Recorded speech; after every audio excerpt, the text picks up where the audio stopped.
is prescripted, and we practice it. So for instance, next week and the week after, we actually have a tabletop exercise that we're doing in partnership with the Sheriff's Office, where we will actually step through a potential real life experience and make real-time decisions and take real-time actions based on what happens in that tabletop exercise. And the reason why we do this is because this almost needs to be second nature to us. When we're in a true crisis situation, we don't want to be making up what we're supposed to be doing. We don't want to have to be making decisions. We want to roll out a very clear and tried and true plan. So in this case, that did not happen. Let me just say to you, I think you all know this, and I apologize, there's a little typo on here. We first saw the social media post on the 26th of November. I happened to be on vacation that day, was looking at my Facebook page, and something popped up about some white dust in Martinez. I sent an FYI email to our hazmat team saying, hey, I know there was some flaring, what's this? And that triggered this, where we are today. So we made our first social media post that day. And let me talk a little bit about first social media posts. One of the things that we always want to do is just notify the public that we are aware. So we will often post to social media in situations like this. We know that there's flaring going on at Phillips 66. A team is on the way. Stay tuned for more. That often can be unsatisfying to the public, and we totally understand that, but we feel like that's better than saying nothing at all. And then once the team gets on the ground and they're able to report back to us what they're seeing and what their testing is showing, we can give additional detail. We don't want to say nothing, but what we can say in those very first few minutes is very limited. And so we take very careful steps in terms of how we decide to make those decisions. So on the 28th of November, which was Monday, we had our first what we call incident command meeting, and that's where we bring together all of the partners who are responding to an incident, and we discuss sort of what happened. Each of the partners reports out what they know, and then we sort of determine what the plan will be going forward. In this case, there was some discussion with the Martinez Refining Company about what information should and should not go out. You all might remember that there was a social media post done by MRC that indicated that there was nothing harmful in the dust. We did, I'll say, ask them not to make that notification, told them really that if they did choose to make that notification, we would not necessarily back them up, and we certainly would not hesitate to put out different information if we found it to be the case. When the 72-hour report came in from MRC on the 29th of November, it was clear that there was different messaging we needed to put out. So we did notifications starting on the 30th about spent catalyst, what it was. It included the fact sheet about what was in the spent catalyst. All of that went out to our community in all the channels that we had available to us. We didn't really, one of the problems with how this has rolled out is that we really are learning the magnitude of this incident as it goes on. So we didn't realize really until the 14th of December, somewhere in the range of the 10th to the 14th of December, that this was going to qualify as a major release. And so on the 14th of December, we publicly issued a recommendation for an independent investigation. Now, I think one of the frustrations about this process is it feels like things move slowly, and things do move slowly. Things move slowly in government for lots of really valid reasons. We try not to have that impact communications in an incident very much, but there are, no matter what, processes that we have to follow. So for instance, we did a press release on the 14th of December recommending an independent investigation. That independent investigation, as you all know, had to be approved by the ISO committee, and that didn't happen until the 12th of January. So those are the kind of processes that we have to work under, that are prescribed to us by our own regulations and our own governing bodies. So on the 14th, we tried to say to the community, we're realizing that this is an incident of this magnitude. We realize that, we know it's coming. And then we had our first initial community meeting on the 19th of December, you all remember. That was an amazing, let me just say from a communications perspective, that was an amazing experience. It was days before Christmas.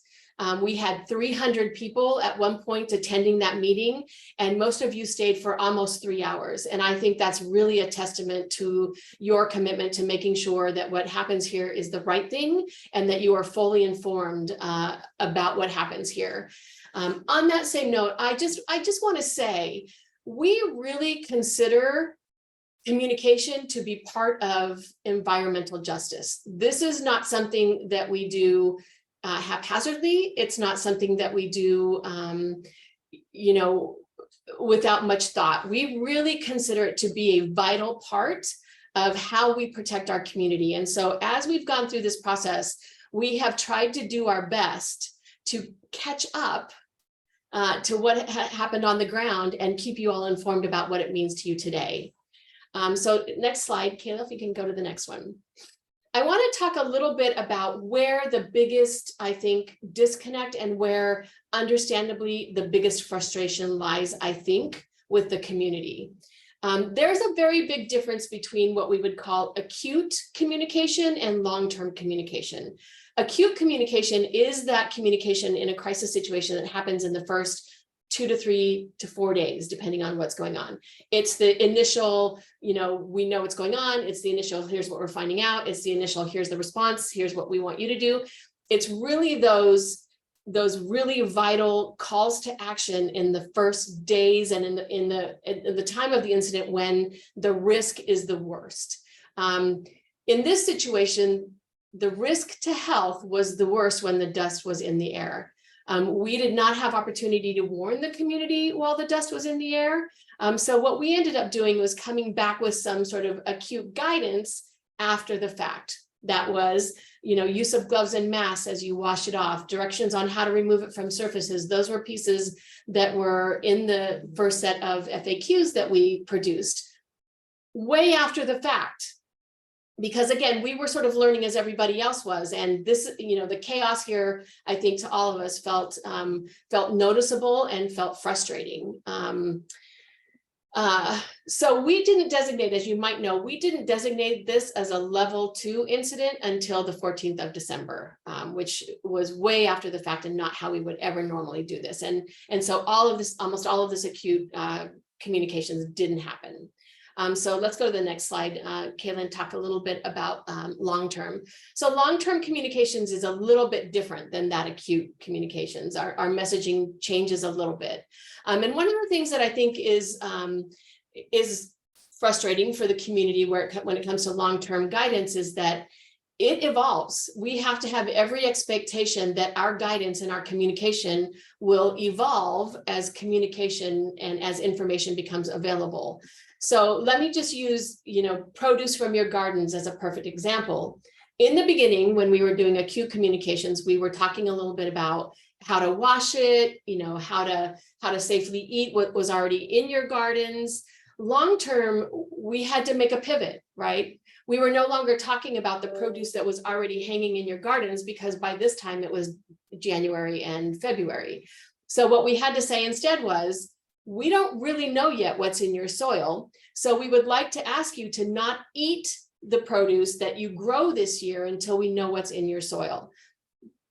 They feel like contradictory things, but they're intended to be complementary things, right? They're intended to be evolving messages. And oftentimes, let me say, the long-term communication and even the acute communication, but really long-term, we often make these recommendations out of an abundance of caution. We often are also waiting for information to come in and clear understanding of what's on the ground. And so we really try to sort of, make judgments about what is an appropriate abundance of caution message and what is a message that, perhaps would have unintended consequences in terms of people's level of concern. And, you know, I'll just be the first to admit, sometimes we get the abundance of caution call right, and sometimes we get it wrong. And, you know, I think there have been instances of both in this crisis response, which is really, quite frankly, why I wanted to have this conversation with you all today, because I don't want to expect that as a member of the health team, I know everything about what it is that you all want to need from communications in this process as we go forward. So I think the next slide, Kayla, is the beginning of kind of the conversation that I want to have. And so I'm going to encourage members of the committee to, you know, raise your hand, come off mute. I really am hoping that this will be the interactive kind of piece of this presentation. And then if there are members of the public who want to make comments about this, please do so when Nicole calls for public comment at the end. At this point, I really would like to have a sort of substantive conversation with the committee themselves. So the first, I think, and most important thing that I want to understand from the committee is the topics that you all think are top of mind as we go forward in this process. So I think it goes without saying that the soil testing progress and results of soil testing, progress and results of the investigation, you know, any updates that we make to the community warning system protocols. I think you all are very interested in that topic. Those are my assumptions, but I'm going to stop now for a minute and ask you all to raise your hand and add to this list. And I'm going to make some notes as we go along, so I am sure that I don't miss anything. I see that Josh has his hand up. Yeah, you said Josh, right? I did, yes. Yeah, I'm Josh Chadwick, Fire Chief for the City of Benicia. One comment that I would have, it's more of a global comment, but it seems like you're very Contra Costa County centric, and I understand that's where you're working, but once this became something where the plume model is showing it going across, it would be good, it would be very helpful to have some coordination, at least with the City of Benicia, or, you know, or me, and then I can relate to our community, because we've got the soil testing is a perfect example where when that advisory came out, it was very unclear as to what the parameters or distance would be and who would be impacted. And even as of this morning, I'm still getting people calling and emailing me asking questions specifically about that. So if we could keep that line of communication open, it would be very helpful for me. Absolutely. And Josh, if there is a contact on your side on the communications team that you would like me to be in touch with, we are more than happy to do that. I think Matt might actually be a good person to talk about this issue as well. Yeah, thanks, Chief, for that. Totally appreciate that and recognize that these releases don't sort of abide by county lines, right? And we've dealt with and worked with Solano County in the past on different releases. And in this case, we actually didn't understand sort of that it had impacted Benicia at all, quite frankly, until we saw an early draft of the plume model from the air district. And I immediately got on the phone with our health officer, Dr. Orizvelli, and said, I think we need to have a very quick, intimate conversation with the Solano County health officer about these results, because what is being indicated, at least right now, and this is probably 2 weeks or so before we saw the unveiling of the official plume model, was that it did impact Solano County. So, Chief, I want to first extend our apologies for not letting you know, but also rest assured that if there is incidents that do affect whether your county, Marin County, even Alameda County in western Contra Costa, sometimes we have incidents from other refineries down there that will affect Albany, Berkeley. We are working with those counties. So I will definitely make sure that you're in the Rolodex, so to speak, of people that we need to notify. But when Contra Costa found out about that, we definitely acted very quickly to advise the health department, at least within Solano County.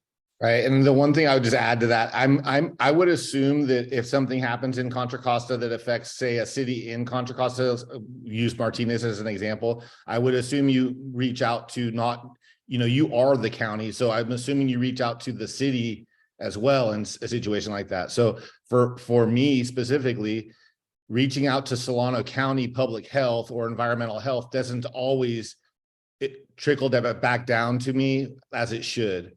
And Yeah. so Understood. I would just throw it out as a recommendation that if you're addressing it, if you had the ability to know it is impacting a specific city, whether it's Contra Costa or any other county, that be a thought process also. Yeah, thank you for that. Thank you, Chief.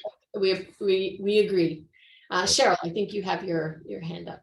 Yes, hi, thank you so much for that presentation.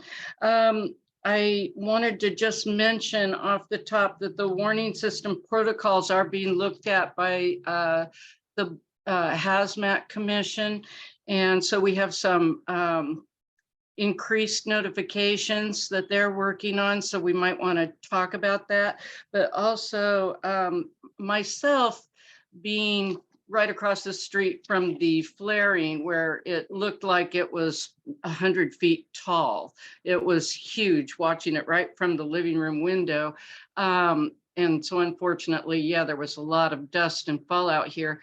But what I'm dealing with is a swimming pool that typically we don't use it for swimming. We just have our ducks use it. And we have frogs every year and all of that, and nothing is touching that water.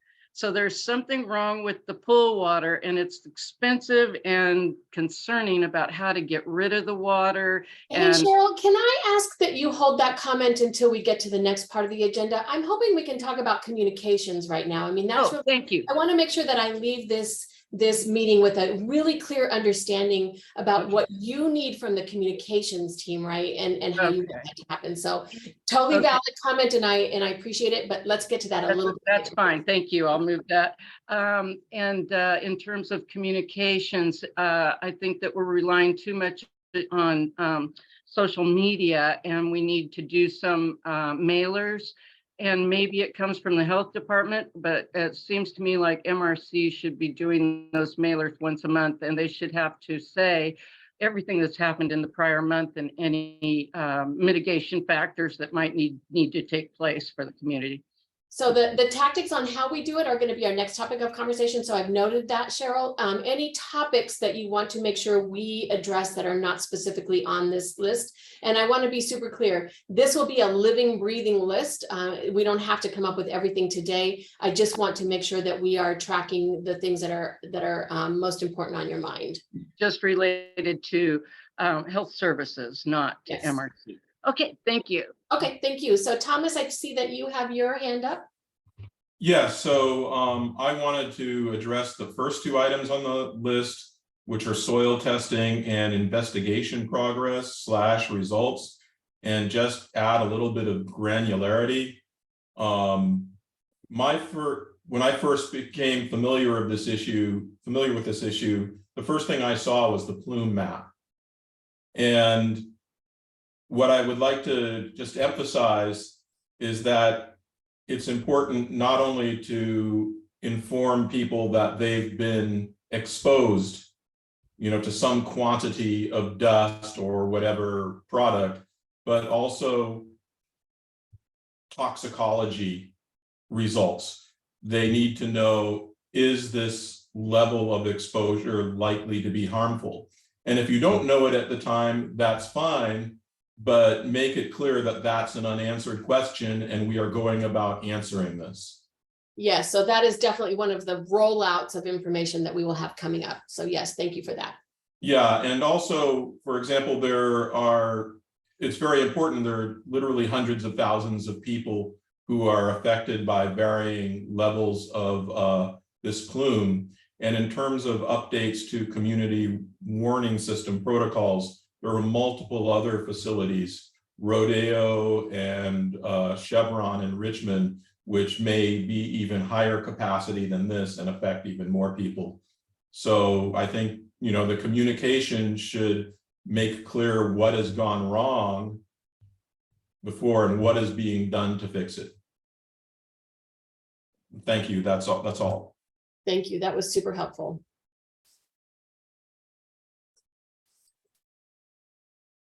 Anybody else have any input about topics, or did we kind of get those. Again, living, breathing list. One of the things I will say before we move on to the next slide is that I want to come back sort of at every one of these committee meetings and report back to you the progress we're making. And that's why I want to make sure that, you know, you all are looking for information in these categories and that we're reporting back on those, because I want to make sure that we're really, you know, hitting what you all are looking for. So hi, Lauren. Okay, thank you. Thank you for the presentation. Something I think, just because the city's Martinez is currently undergoing the development of its next 2-year budget. So my mind is thinking 2 years ahead. I'm developing budgets for 2 years ahead. And something that I think, and I don't know if it fits here in one of your next slides, but something that's been frustrating is like, we don't have budget for all the level of communication that we're doing. Or we're using budget that really is taking away from another critical area. And so just thinking a little bit ahead, eventually this committee will not exist, right? And then my thought is, well, then what's next, and what's the expectation on communication in terms of accountability? So once there's results, and then there's an action plan, and then this committee gets dissolved, I would imagine, then whose responsibility is it to then communicate accountability for those solutions being implemented? So I don't know if, like, at the end of the road here, we can kind of come back together and maybe figure out what that looks like from an interagency standpoint, but also with MRC getting more involved on communicating, because so far it's really been on the backs of a few agencies, or just a couple agencies, and it's expensive, and sometimes we don't talk about the cost of it. Yes, I mean, I will say that Matt and I were having this conversation the other day. This has taken probably a full-time staff person off my team for 6 months. That it's a substantive impact on our ability to do our work across the board. So yes, and you know, Lauren, there are other partners that we'll need to bring in at that point, including the DA's office, who is really doing the criminal investigation. And so yes, I think that makes tons of sense. Matt, I don't know if there's anything that you want to add to that, or does that sort of? No, I think that you hit the nail on the head, Kim. Lauren, we've had a lot of conversation with this, and I always say with a lot of these incidents, half of it is the science and the technology and doing the work, right? But the other half is really the community engagement piece, the communication with the community, because if we don't do either well, we're missing the mark. I think we're sort of in your boat, Lauren, that, we recognize we need to put as many resources as we do to the technical side, to the communication side, and we need to make sure that we fund both. So I want to make sure that we get you guys to the conversation you want to have about the soil testing, which I'm sure is the most important piece. So Cheryl, we'll take one more comment from you, and then we'll just move on. One more comment. I'm so sorry. No, in terms of community warning system, I can't remember when the robocalls click in, but it seems like it should be at level 2, if not just for level 1 as well. But that's something to talk about when we talk about the Board of Supervisors. The level 2 contacting, the distribution of that contacting right now, as I understand it, is mostly the community warning system. And I'm wondering, how possible is it to have it not be a drop-in system, but rather be everybody? So just putting that out there. I think, Matt, I'm going to let you clarify that, because I know there's. Thanks, Cheryl. So we do have revisions that are going to be going to the Board of Supervisors on May 9th for our notification policy. And those revisions will be that automatically on a level 2 in the future, everyone that is registered will be getting text messages and emails. And at the discretion of the health department, we can activate, Cheryl, what you called the robocalls, but the reverse 911 system, to let people know that there's an incident going on. We recognize that sort of incidents are different, and depending upon incident specifics, we need to make decisions in the moment, which is what the health hazmat team does on virtually every incident that we get notified of. Cheryl, I think in terms of, opting in versus automatically receiving, there is a tool called the Wireless Emergency Alerting System. It's called WIA, that allows us to ping all cell phones that are on a tower, that are hitting a certain tower, right? So meaning you don't have to register for the community warning system. If you're driving through the area, if you're visiting town, if you're text messaging a friend in an area, you're going to get that alert. That system has not been perfect in the past. And in fact, there's been a lot of bleed over. They're refining the system, but Cheryl, I'm hoping in the next year or two, we can get to a point where WIA is much more of an effective tool, and we're not notifying people in, say, San Ramon when the incident is in Martinez. But That's the one that goes wee on your phone. Yes, exactly.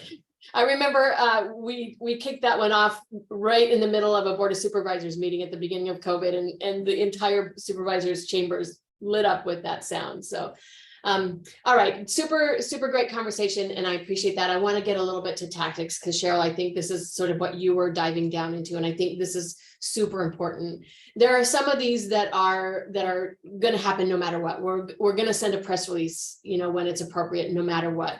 We're going to use social media. Social media, quite frankly, while I clearly know it doesn't reach everybody, it is our most in the moment way to communicate with our community. So we're always going to use social media as a way to start.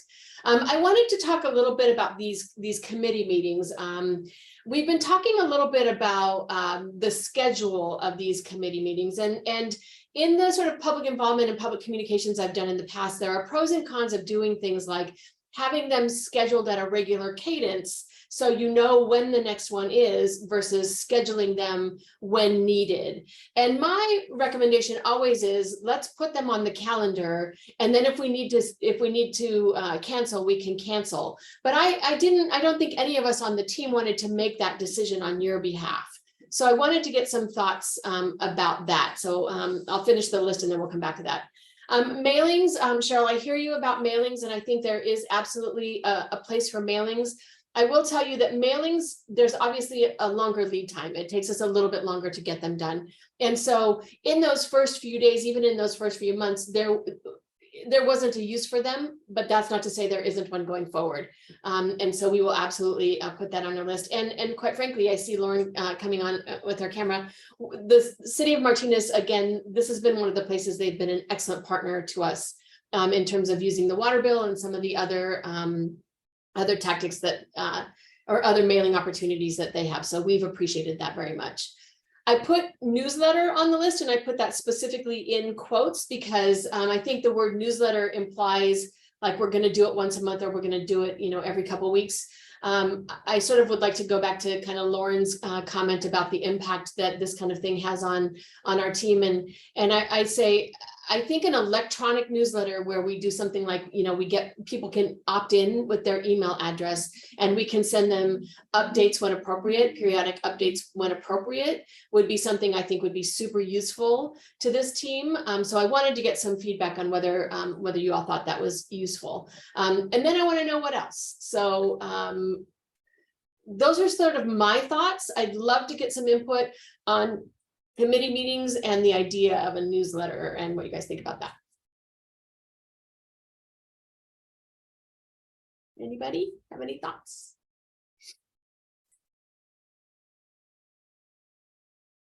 Cheryl, I see you again. Just a reminder that we need to make sure we're doing our press releases in and our news releases in a Spanish form as well. Also, we should remember to be partnering with school districts and library system so they can be also partners in getting out the information. So everything that we do, actually, we do in English and Spanish. So our press releases, our social media, if we did a newsletter, we would do that in English and Spanish. Any mailings we do, basically anything that we put out, we do in English and Spanish. So yes, that's done. And yes, we'll look across the board for partners on how to do this. And once we sort of have a plan, it's easier for me to approach them and say, here's where we see you all plugging in and get a commitment from them. So that's the advantage of, what will come out of today's conversation. Oh, great. And then as far as committee meetings or community meetings, I'm going to suggest that we have some kind of a monthly meeting for people to attend so that they can continue to get updates as we go along. Frankly, I think the MRC should be setting up some kind of tactical committee that would be presenting their information monthly, and community people would be on that committee. And then everyone can come there, including the health department, for any updates that people need. It's just a possibility that maybe they could do. Okay, and I want to be super clear, the committee meetings bullet point, and my question really is related to this committee. Right now, I think in terms of community meetings, and maybe I'll put Lauren a little bit on the spot. Lauren, you're making regular updates at your city council meetings about this topic, is that correct? So since December, we've had a standing agenda item. And in fact, that was requested by the mayor early on as a way to communicate, but also show accountability. And we have turned those verbal reports into written reports, again, just as another form of accountability, or to have something on the record, leave a paper trail along the way. And we also, as you know, Kim, we partnered with you to have the initial town hall. And I think, to Cheryl's point, what would be ideal going forward at some point is to have some community meetings. And so here on the ground, maybe stuff that's not, maybe something that's not virtual. So I think we can maybe consider adding that to the list. And I don't know if there's, and that the hard part is it's not just the city of Martinez. And that's always it's like, we can put something in our mailer, we can hold a town hall, we can hold a community meeting, but then Josh's community, and there's no one there over in Benicia to coordinate that same level of outreach and in the non-city jurisdiction. So that's always the issue we face, is if we throw a lot of resources at this, there's an equity issue that looms about who else is going to handle communication outside of, the city jurisdiction. So we're always conscious of that. The city can throw a town hall or a community meeting tomorrow if we really wanted to. And we try to be as accommodating when we hear the community wants that, we really jump to it and drop everything we're doing. But again, it's just leaving out other people. Yeah, totally agree. And to the point about what MRC chooses to do, we would participate however appropriate. I would probably leave that to Matt, but I think we would take every opportunity to communicate with any of the community that we can. So I see, Mr. Semenza, that you have your hand up.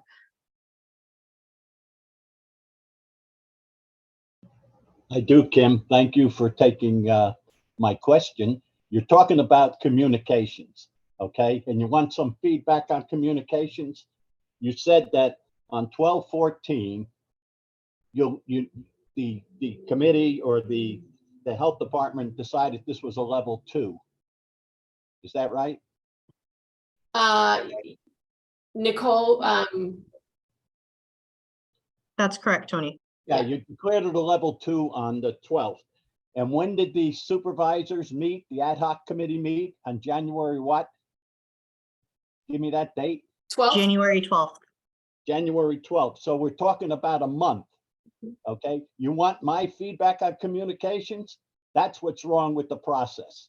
When we're talking about the health and welfare of the community, and you know that on the 12th you have a level 2 incident, then on the 13th, you should have been meeting with the Board of Supervisors. This is crazy.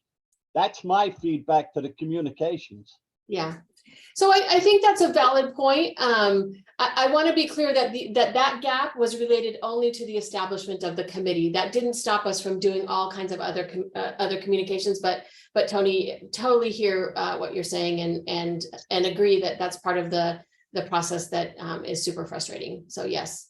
And Tony, I want to acknowledge your frustration, and I think a lot of the community's frustration in that. I will just say that the Industrial Safety Ordinance Committee is a Brown Act committee.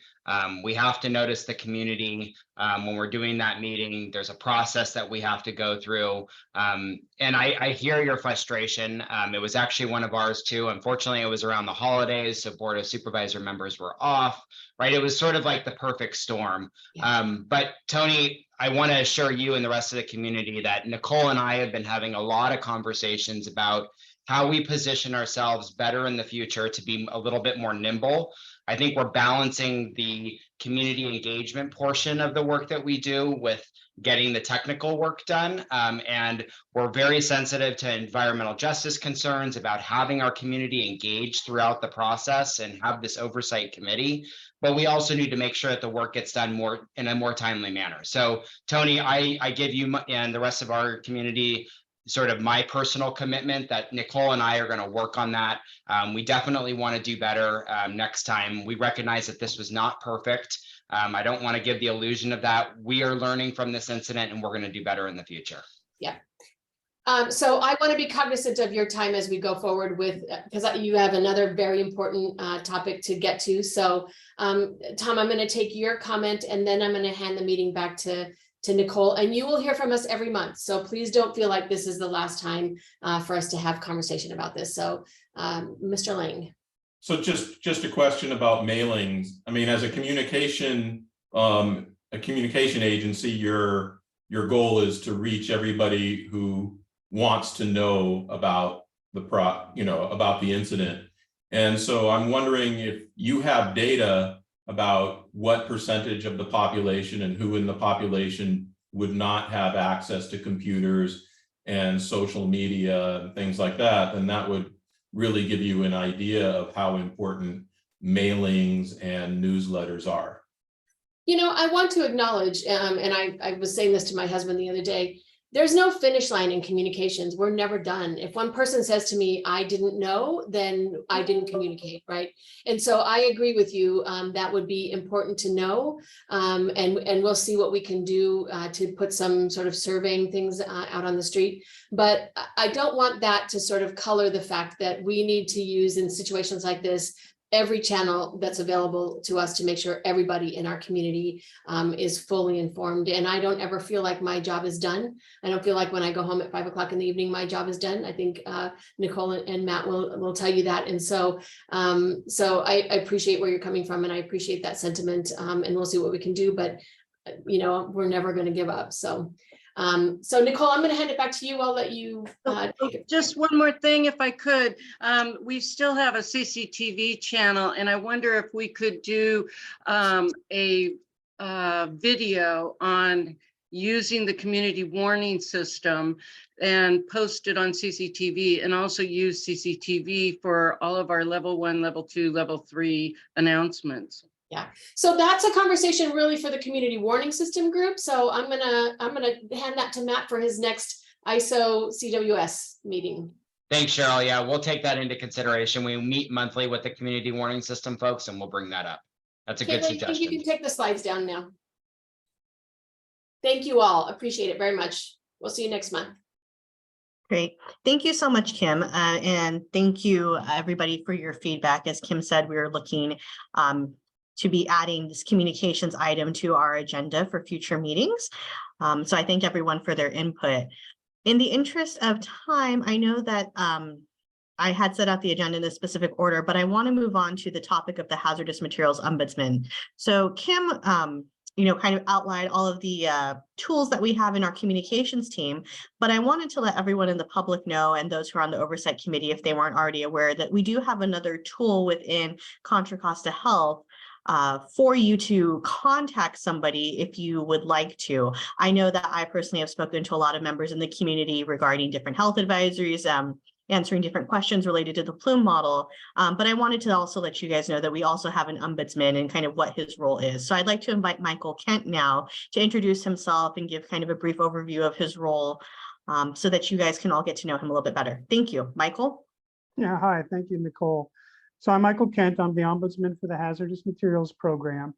And my position was actually created over 25 years ago based on a petition from some community groups who were unhappy with how the health department was communicating with the public. And that was primarily around as a result of the catacarb release from Unocal in 1994 and a sulfuric acid release at General Chemical.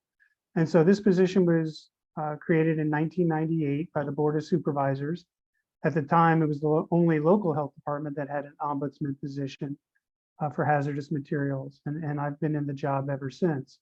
And so my job is to, if people have questions or complaints about the hazardous materials program that they don't think are being responded to by the hazardous materials program, they're not getting the information they want, they can come to me and I can help resolve those questions or complaints. So I report directly to the health department director. So I'm independent of the hazardous materials program. And that's how they set the job up so that I can independently assess what's going on. More broadly, I see my job as helping people be good advocates for themselves. So over the years, I've worked with a lot of different community groups and individuals throughout the county on different issues to help them navigate the regulatory and political system that oversees incidents or issues because we know there's lots of agencies involved, there's lots of laws involved. And so I try to help people navigate those things, help them put together grants. I've helped people, pull together testimony, how to express themselves to regulatory agencies in a way that their concerns are going to be heard. So I'm available to do that for people around this issue. I will say, since when I started 25 years ago, and Tony and I spent many, many years talking about the community warning system and about incident response, gone to dozens of community meetings after these incidents. Things have changed considerably. For one, the number of incidents has gone way down, and that's good. I think the first year I was here, we had 10 major chemical accidents and releases that year. But also there's the hazardous materials program has gotten much more sophisticated in terms of its response. We never used to have oversight committees set up that we had, active involvement.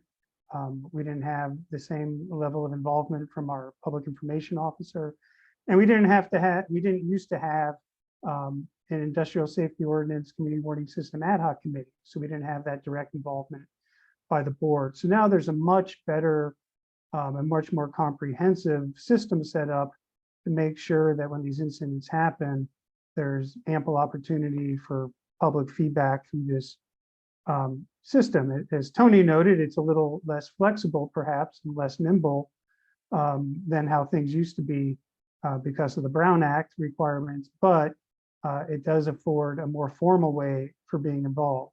And then just lastly, I'll say I've been actively working with the HAZMAT program and the public information officer since the beginning of this incident, seeing how they've been responding and trying to, stave off complaints and questions. So I've been working with them, and I personally feel like they've been doing a good job and doing their best to try to get the information out and listening to people's concerns. So I've tried to be proactive in that way. But if you do have questions about what's going on that you don't feel are getting answers, you can always reach me. My email address is mkent@cchealth.org, and my cell phone number is 925-250-3227. And I suppose I can put those in the chat when I get done talking for folks to have. Oh, looks like Mikkel's doing that for me. Thank you, Nicole. Did you want me to take any questions from people, Nicole, or is that enough? No, I'm going to hold all questions and public comment till the end, but thank you so much, Michael, for that. And yes, thank you for giving out your cell phone and email. I just wanted to make sure that everyone was aware that we also had an additional resource for you, an additional person for you to reach out to. I know that while I aim to have a good response time to all questions that come through, I'm not always able to directly connect with people as I would like to. And I do appreciate, Michael, you bringing things to our attention. And I, just appreciate you being here today and sharing that information. So thank you. Okay, for our next agenda item, I want to talk about kind of what work has been done since our last meeting on April 6th. And so one of the things that I want to very quickly bring to everyone's attention, and I'm sorry we didn't do this at the top of the meeting, but I did want to be cognizant of our guest's time to be with us today, is that as Kim said, because we did not know about this incident from the moment it started, we've constantly been playing catch up. It means we didn't always have all of the information available to us in terms of what had occurred for this release, what are kind of the next steps. And so as you've seen, the Oversight Committee has grown since we first established the Oversight Committee. We added, per direction of Supervisor Glover, an additional member to better represent, what we felt were the effective areas within the Martinez and surrounding communities. We have included, Benicia, once we were aware that potential impacts were noted in Benicia City. And so now, under the direction of Supervisor Joya, we have added an additional community member to our Oversight Committee, and that is Thomas Lang. I will give him a minute to introduce himself. But before we do that, I just wanted to note that, the reason that we have added an additional community member is, for those of you who have seen the plume map, you'll note that there are many different areas and different colors of areas of deposition of this catalyst material. And we wanted to ensure that the areas that had the two highest levels of deposition of the catalyst material had community representation. And so El Sobrante area was the only area that did not have representation currently on the Oversight Committee. And so now we have corrected that since that plume modeling was shared on April 6th. So Tom, if you want to go ahead and introduce yourself very quickly. Hi, everybody. My name is Tom Lang, and I represent the El Sobrante area, and I'm very happy to be on this committee. I'm eager to learn as much as possible about the incident, and if anything, help to use that knowledge to protect our communities further, considering that we have similar facilities in Rodeo and Richmond that could result in similar, if not greater, risk.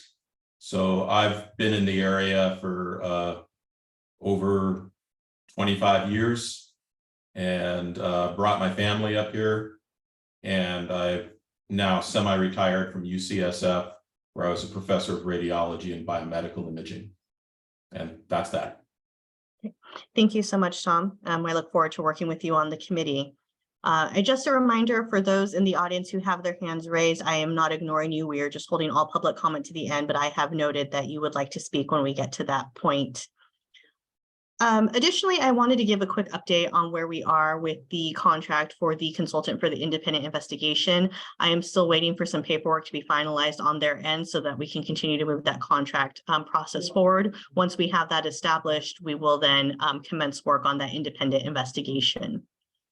And then lastly, in terms of the work being done by TRC, I have invited Jonathan Shiner, who's the project manager, Gail Hofnagel, and Laura Trezzolo from TRC to present the soil sampling plan.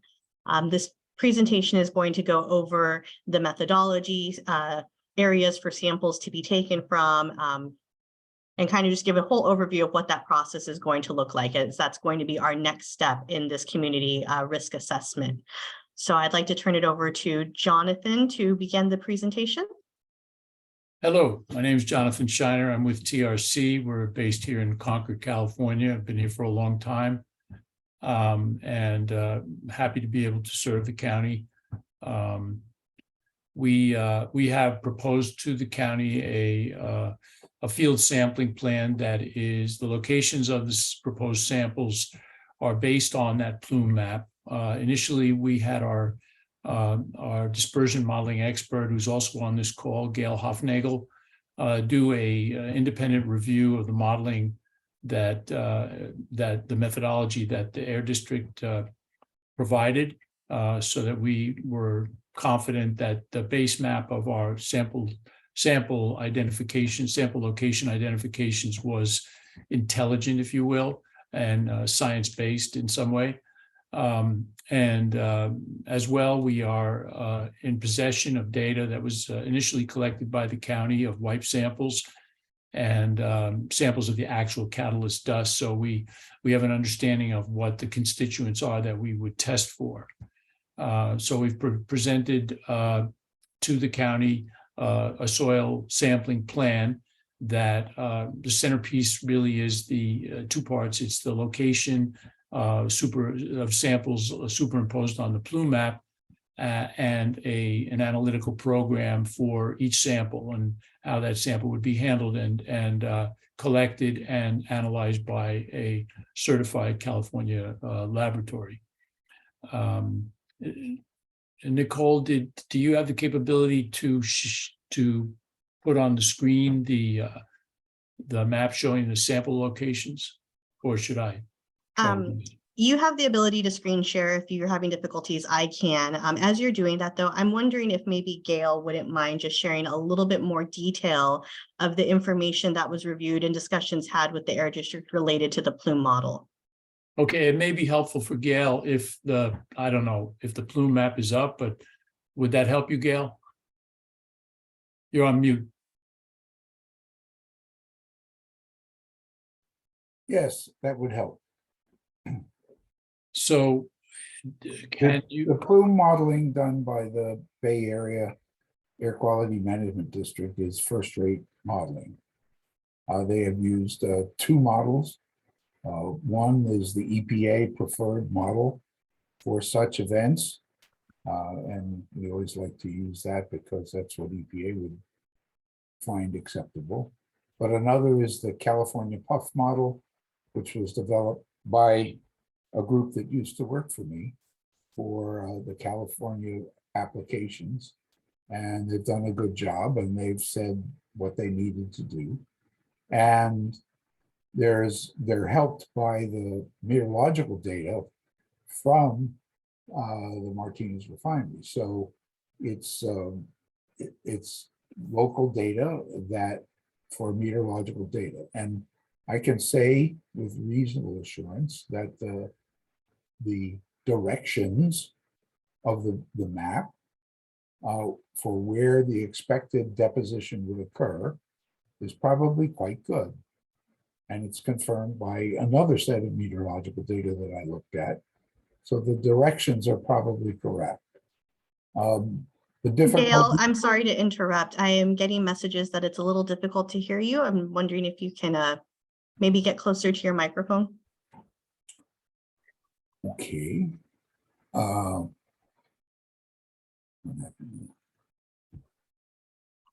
Apologies for interrupting. I just want to make sure everyone can hear your information.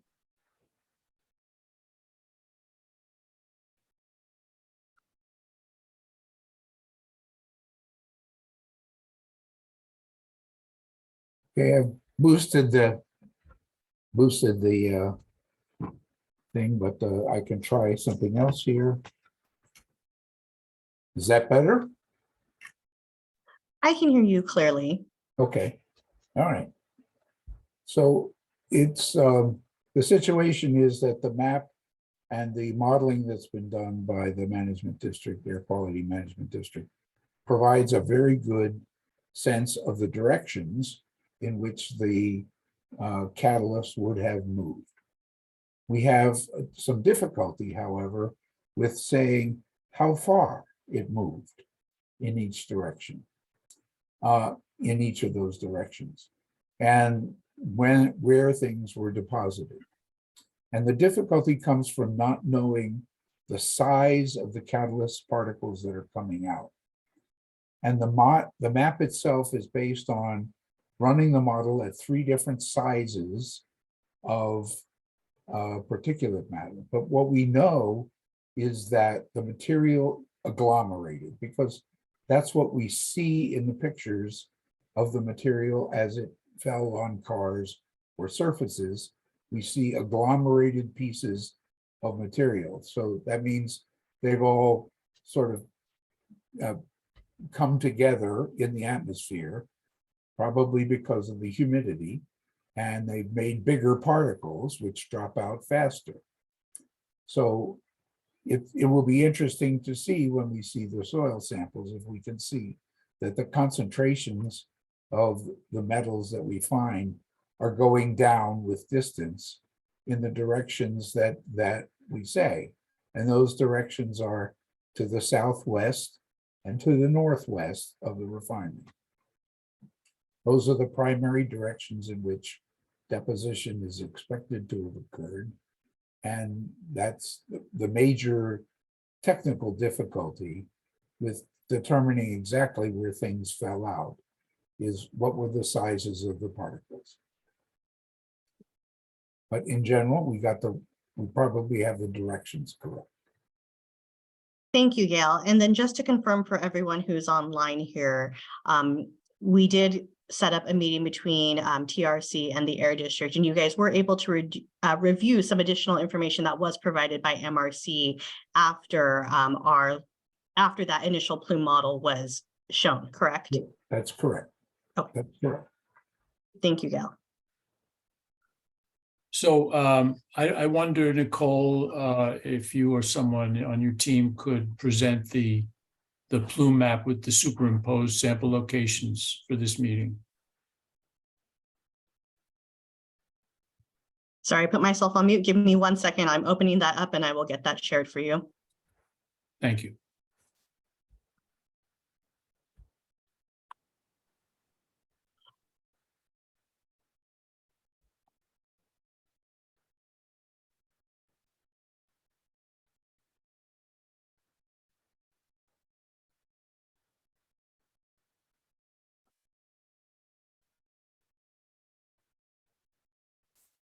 Can everybody see that?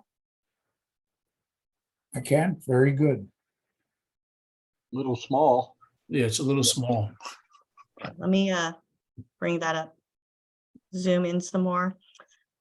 Let's try. How is that? No different for me. I apologize. I had this up, but it sort of disappeared. I think we have copies too, Nicole, so we can refer to those. Well, the public doesn't, but I was going to ask if you can just reduce the table section on the side there. Does that look better to everybody? A lot better. That's it. Okay, Yeah. there we go. I think it was sharing the wrong screen. So I'm assuming many people on this call have seen the base map here that was presented by the Air District. The darker blue the model predicts higher concentrations, and the shading gets lighter as the concentrations that are predicted are lesser.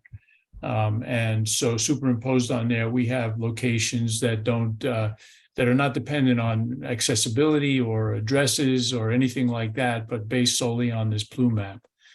And at each of these locations, we are proposing to go out subject to final approval by the team and committee to these locations to collect soil samples from the shallow upper 6 inches of soil at these locations, and test that for constituents that, based on the samples of wipe samples that the county collected of actual catalyst dust, is informing the analytical scope that we would ask the lab to test for. We're zeroing in on a select group of metals that were known to be in the catalyst dust, and these are by standard metals analyses for what's called RCRA metals, and we'll zero in on those constituents found to be present in the catalyst dust. We are pretty well poised to go out and collect these samples, and we have a registered geologist ready to go. We just wanted final approval, and part of that is requires or would be helped by any kind of feedback from the public and officials of the county to weigh in on. Thank you, Jonathan. I'm wondering next if you can talk a little bit about the actual methodology you'll be using when you go out to collect the samples, please. Right. So we'll be escorted by county hazmat team members to these locations. They're all advertised to be publicly accessible, and we're going to use hand tools to go down 6 inches at each location to collect a soil sample. The standard collection procedure involves collection of that sample in the 0 to 6 inch interval into a laboratory provided sterile glass jar, and that sample would be taken under standard chain of custody processes to the laboratory and specified for analysis by what's called RCRA metals. But we would ask for specifically the metals that we know to be constituents of the catalyst dust. We're also going to request the field technician sampler to try to, if any dust particles are actually observed. This is a worst case analysis that we're doing. So if there's actual evidence of catalyst dust in the soil, we want to make sure that gets into the jar. So it's not just a blind collection of the soil that would fit in. Eyes will be open, if you will.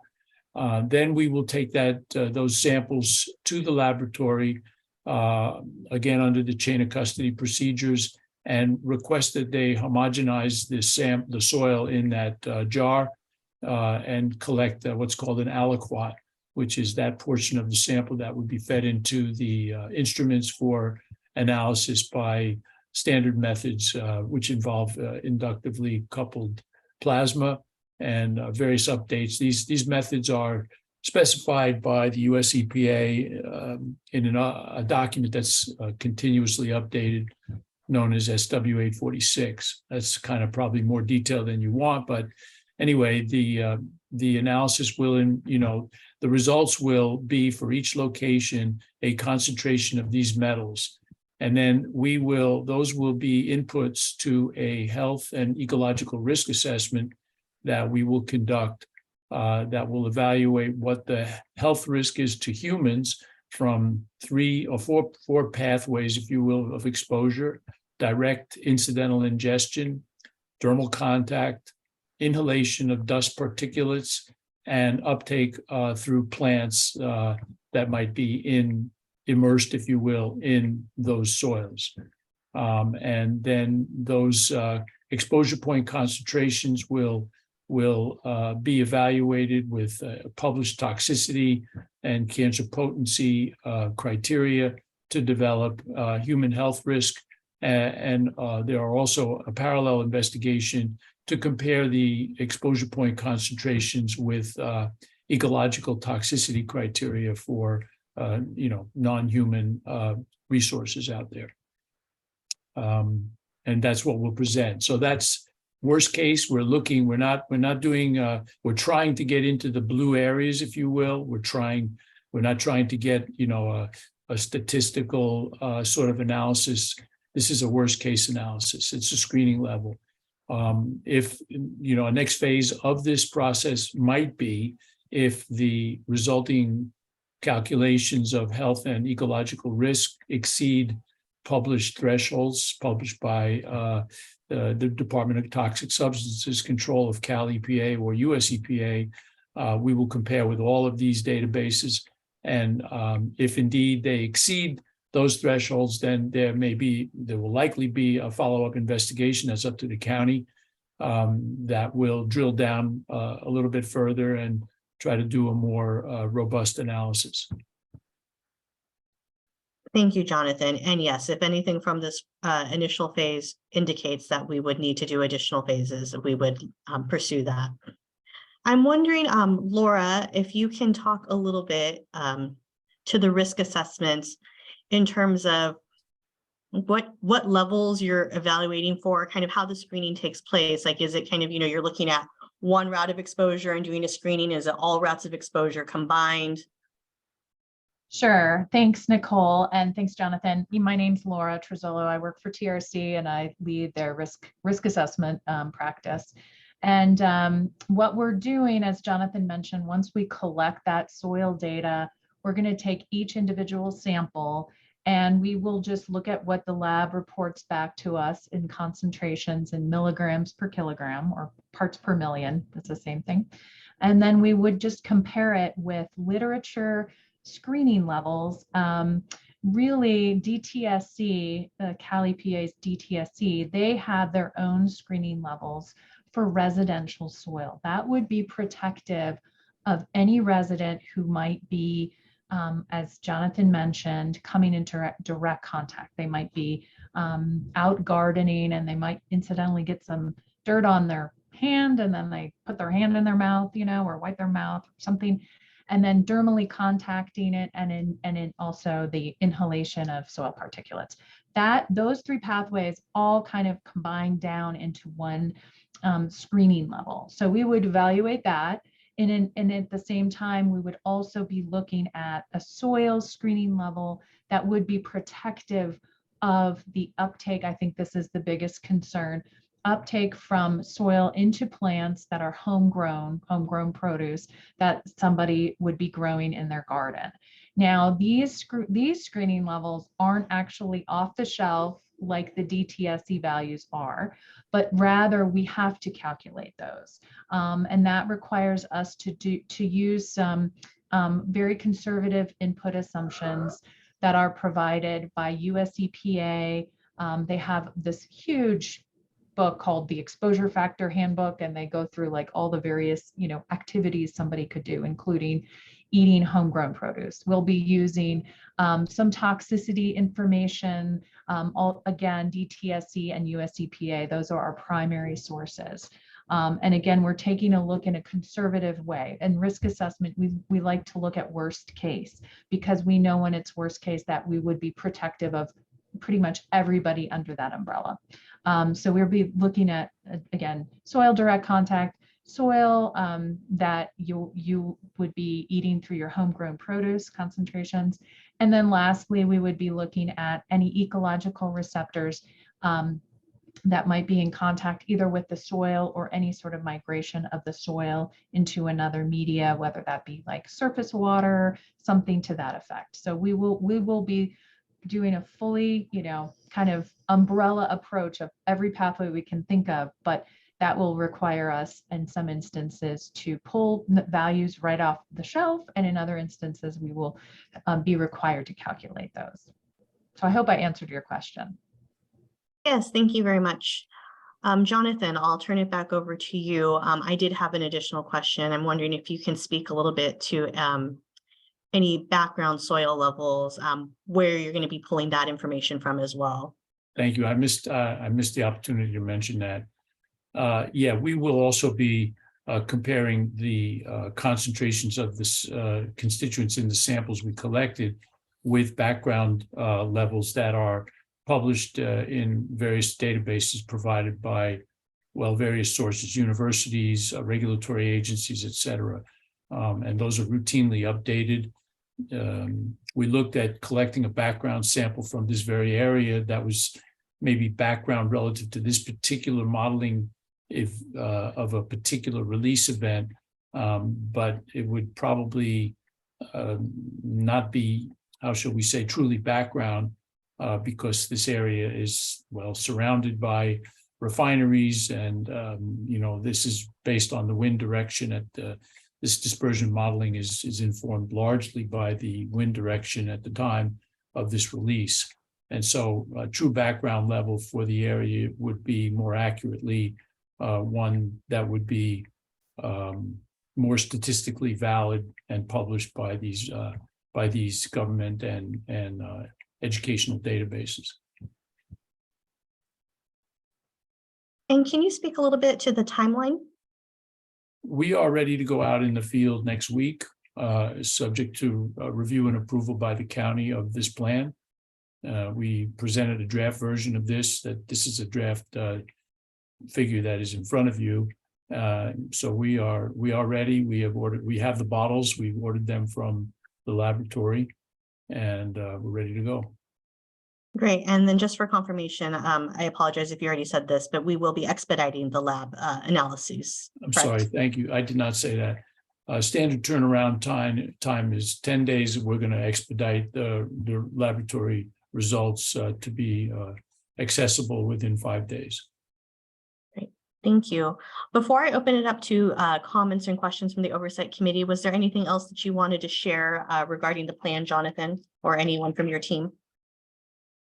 Well, I would want to also add that because this is a screening level worst case sort of approach, I don't know if I said this, but the field sampler will be instructed if they see an actual dust particle to include it in that jar, so that, you know, normally you would want a representative, you know, in totality, a representative sample of the soil. But in this case, we're looking for worst case. So we're not looking for a representative sample of the soil in that 6 inches. If it indeed includes an obvious piece of catalyst dust, we're asking the sampler to go and make sure that's in the jar.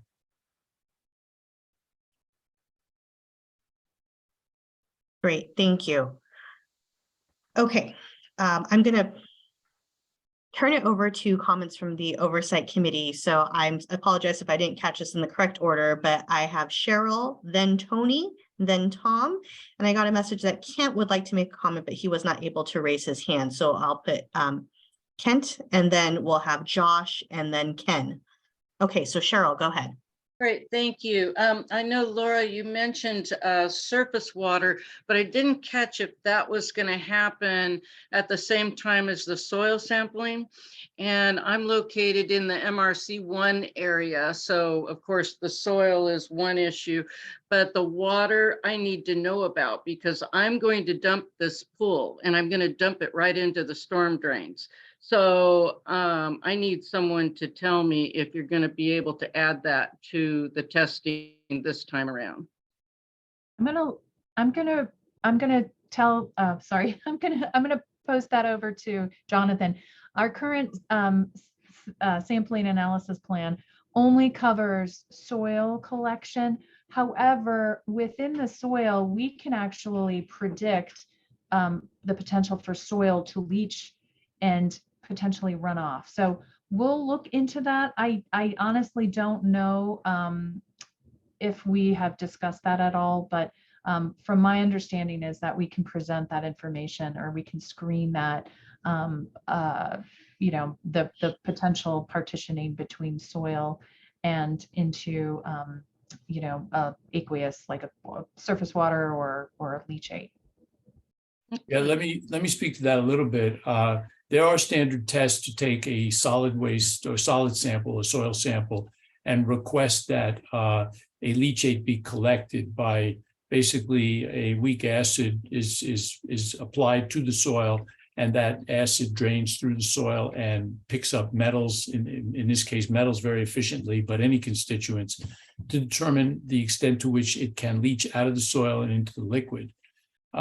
That's a sort of a secondary, in our view right now, we're looking at a more direct exposure pathway. That's sort of indirect. And we might, in a later phase, if indeed the first phase where you're directly ingesting dermally exposed and inhaling, the actual soil, seems like a primary route that we would do as a screening level. Subsequent analyses, we might take that same sample, which the lab will preserve for us, and we can ask them to do a test. It's called a waste extraction test, and it's an approved RCRA type test from standard solid waste and hazardous waste testing to determine leachability. But that would be a follow-up if indeed the direct pathways show some results that are above thresholds. Thank you. Okay, thank you. Tony?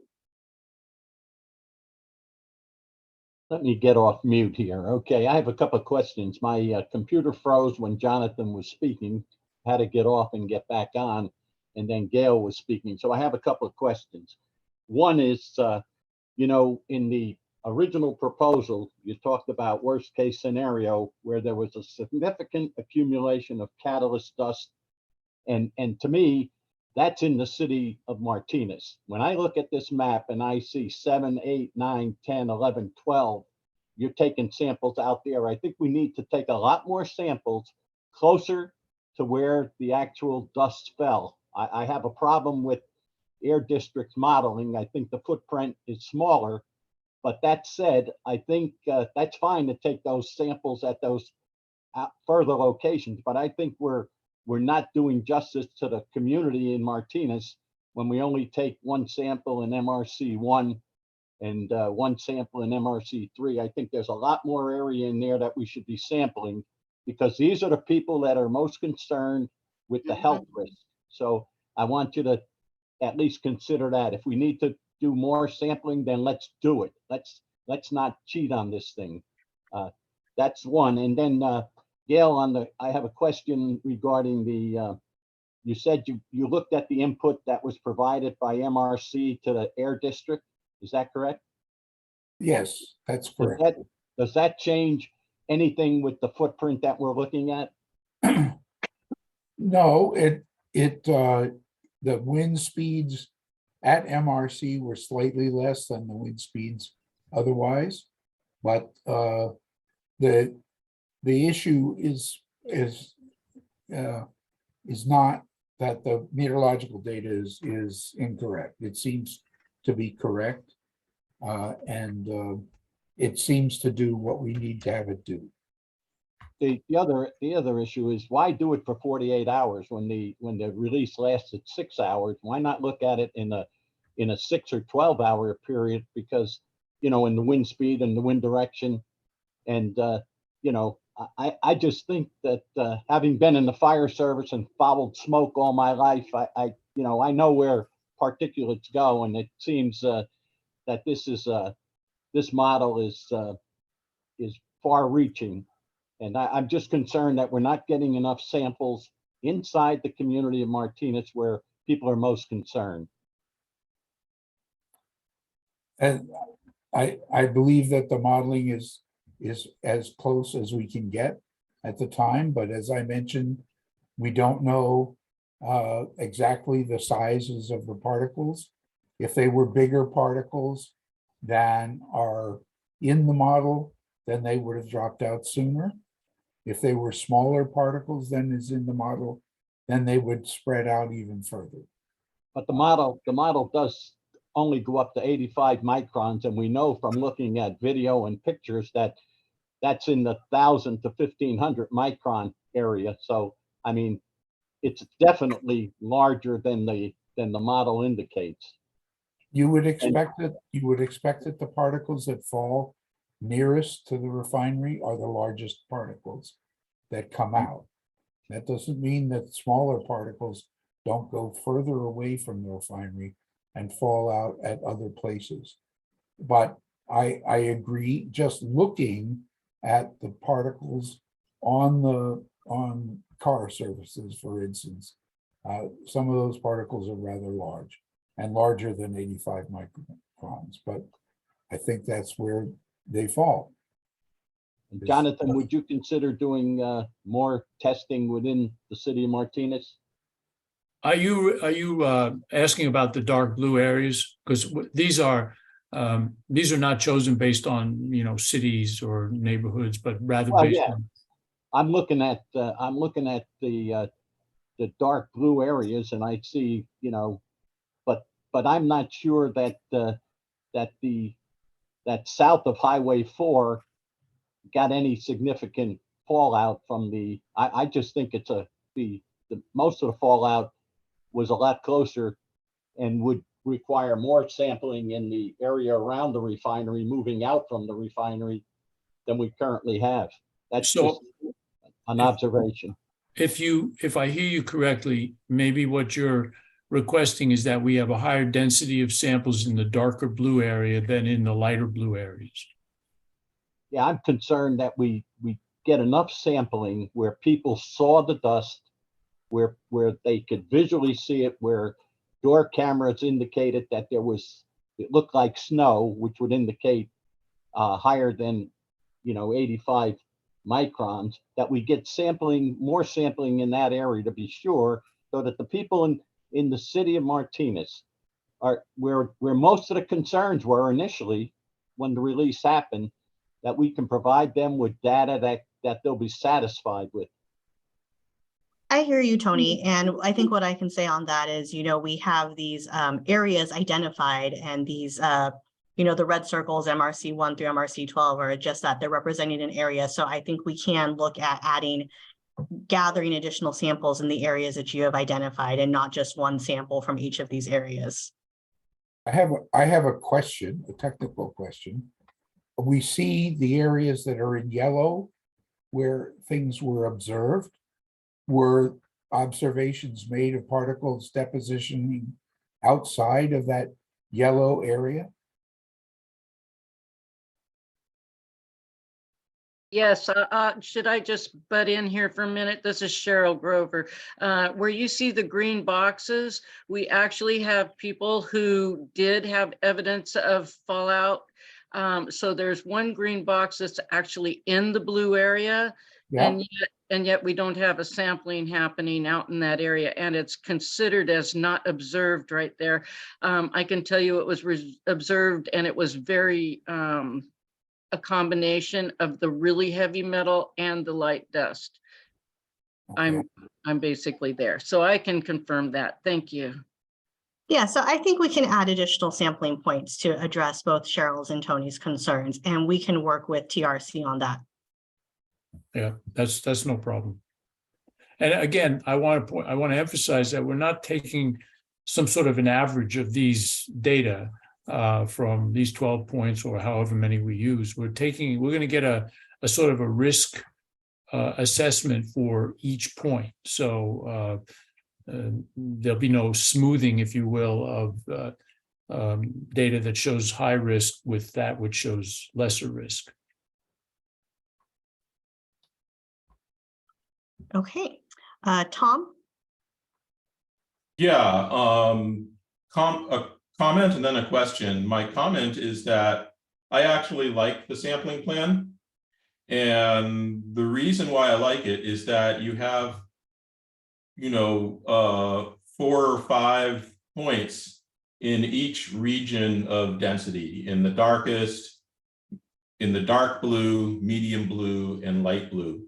And I think that that's going to lend kind of a level, I wouldn't say of direct validation, but some level of validation to the modeling of the plume, which would allow perhaps to iterate and improve the model later in order to apply that sort of analysis to other incidents that may occur. And, one additional comment is that even if the projected sort of density of deposit is lower,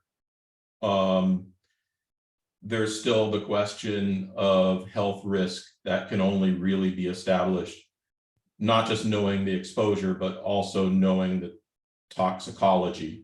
So just because, the particles are lighter and the amount of deposited material appears to be less, there may be a detectable health risk even in areas that are in the light blue. So I feel like I can endorse this projected, this sampling plan. And I'm glad that, there's the possibility of adding additional samples to Martinez as well. A question I have is that if we look at points MRC 2 and MRC 4, those are considered to be in the area of sort of highest predicted deposit, like 0.10 grams per meter squared or above, but there's not observed fallout. Does that just mean that no one called from this area? Could there have been fallout there, but it just wasn't reported? Or did people actually look and say, no, there's nothing going on there? I understand what you're asking. So just to give some clarification on the plume modeling map, which these sampling points are overlaid on from the air district. The green and the yellow are showing places that either the hazardous materials incident response team or inspectors from the air district went to, and whether or not they visibly observed or did not observe at these specific locations. So yes, with the limited information that we had, we did not really know what areas to be going out to, right, to look. And so we chose areas where maybe, complaints had been received, areas close to the refinery. So just because there's not a yellow or green in a particular area, that does not mean that no one observed it. It means that that it wasn't observed. It means that the teams did not go out to those areas. And so we cannot say if things were observed or not observed. But you didn't get any calls from that area, did you? Officially complaining? Adam, do you want to answer that? Yeah, let me jump in. So you're specifically talking about MRC4, is that correct, Thomas? Yeah, MRC4, Okay. MRC2, and even Yeah. maybe MRC3. Yeah, Right on the boundary. Right, so I'll first talk about that core area in Martinez where Air District was receiving complaints and then they were confirming the complaints. So those are kind of some of the information there. We did not receive any complaints from MRC4, MRC2 areas. And now, if you look at a map and see where those areas are, there's not a lot of people in those areas. A lot of it's regional open space. So I wouldn't have expected to see too many individuals complaining that in your area because there's not that much residential compared to the dense residential area within Martinez. So hopefully that answers your question. Yeah, and I think if there were deposits there that were unobserved, they would be interesting from the point of view of runoff into the water table and things like that, because that region is pretty hilly. It is. Yeah, but overall, I think this sampling plan seems pretty logical. Thank you, Tom. Okay, next we'll go to Kent and then Josh. Hi there. Yes, there was discussion for not this current phase where you're testing soil samples, but looking at plants. And I was curious as to what type of plants you're actually talking about. Because there's annuals, perennials, and then slow growing things like trees, rosemary, etc. And are you going to be looking across the spectrum of plants, or what is the actual plan when we get there? So Laura, do you maybe want to address this on the plant uptake? Mute. Sorry. For our purposes, we're only evaluating soil data and the way we screen it and we compare it to screening levels that are protective of homegrown produce. So part of our investigation will be to see what kind of fruits and vegetables folks grow in their yards. We're as far as I know, the focus is on that pathway because this is the main concern amongst residents in the area that are worried if I grow something in my garden, I might, if I eat it, is it safe? So that is our main focus. That is not to say that there might also be some uptake into other, plants that are not used for, garden consumption or food consumption, but again, for the focus of this investigation, what we would be doing is and we're not collecting any sort of plant data, we're just collecting soil data, but there is scientific literature out there about sort of the rate at which a chemical or a metal in soil would uptake into the roots of a plant, and it's different based on the kind of plant. So that again is part of our investigation. Once we collect the data, we'll establish the plants. We have not established that yet, but my guess is that we will be looking at the homegrown variety of plants and vegetables that residents in the surrounding area would grow. Yeah, well, I mean, my comment is specifically about how there's a very different rate of uptake between, say, a lemon tree and a tomato. Correct. And yeah, and so that's, there's people that have citrus plants or citrus trees that have been there for, 30 years, 50 years in the case of my yard, and have those old trees suddenly become, toxic? And that's something, like, can I plant my tomatoes? That is a very important question for everybody. And then for a lesser amount, other people, can I eat my oranges? And so I just want to make sure that all of that is covered. Yes, I agree. The citrus plants, the citrus trees that are, bearing fruit, and then, tomatoes, there certainly anything that you pull out of the ground, that also, if you're, growing any tubers, that would be, we'll be looking at your cross. But I agree that because of the region, you have citrus trees and you've got, your kind of run-of-the-mill vegetables. Especially, I think tomatoes, whenever anybody thinks of homegrown produce, people think of tomatoes, they think of, if you're growing any sort of plants that are in the ground that you're pulling up, carrots or something like that. But yes, we will certainly, that will be part of our investigation when we receive the data. Great, thank you. Okay, Josh.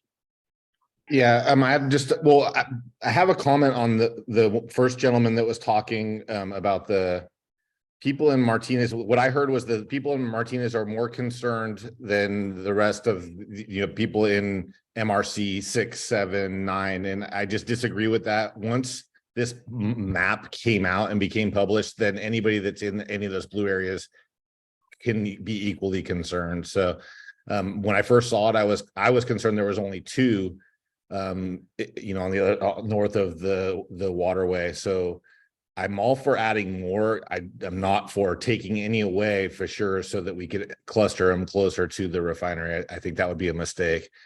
And then mostly I had a couple questions about, and maybe I missed this in earlier discussions, but how do these experts think rain is going to have impacted this? And then also, was there conversation about pre-existing metals that, like, how do we know that it was from this incident versus, these refineries have been around for quite a while? And then the last thing would be those dots. I heard earlier that the locations were public locations. That must mean that they're much more defined than where the big dot is, because that dot's covering like blocks in the map. I'm curious if we could have access to where the actual locations are going to be. Okay, so Josh, I'm going to break up your questions and direct them to different people. So first off, thank you so much for bringing that up. I actually was just about to make that clarifying point that if we were to add on additional sampling in a certain location, we would not be taking away anything. So the areas you see MRC 1 through 12, nothing will be taken away from that. In terms of the public locations, I'll turn that over to Adam Springer to speak a little bit about that, and then we'll turn it over to TRC to address your other questions. Oh, do I go first? Yeah. All right. So sampling locations, there is not a specific location identified. This is a range of area within this dot.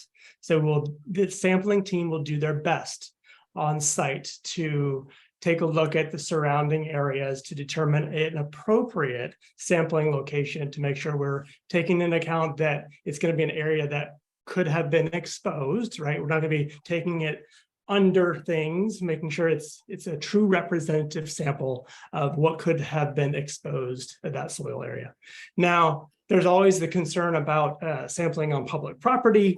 So we will have to make those decisions when we're out there. We will do our best to sample in, open spaces, in cities, in, unincorporated counties type areas.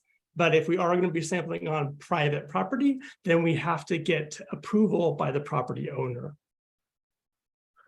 Thank you, Adam. And, for those areas not in our jurisdiction, obviously, we'll be working closely when we get to the sampling points over there with you guys. Okay, so for TRC, I think there was a couple of questions. I think one was regarding just the level in the soil. So maybe we can address the question of, how are we determining background levels?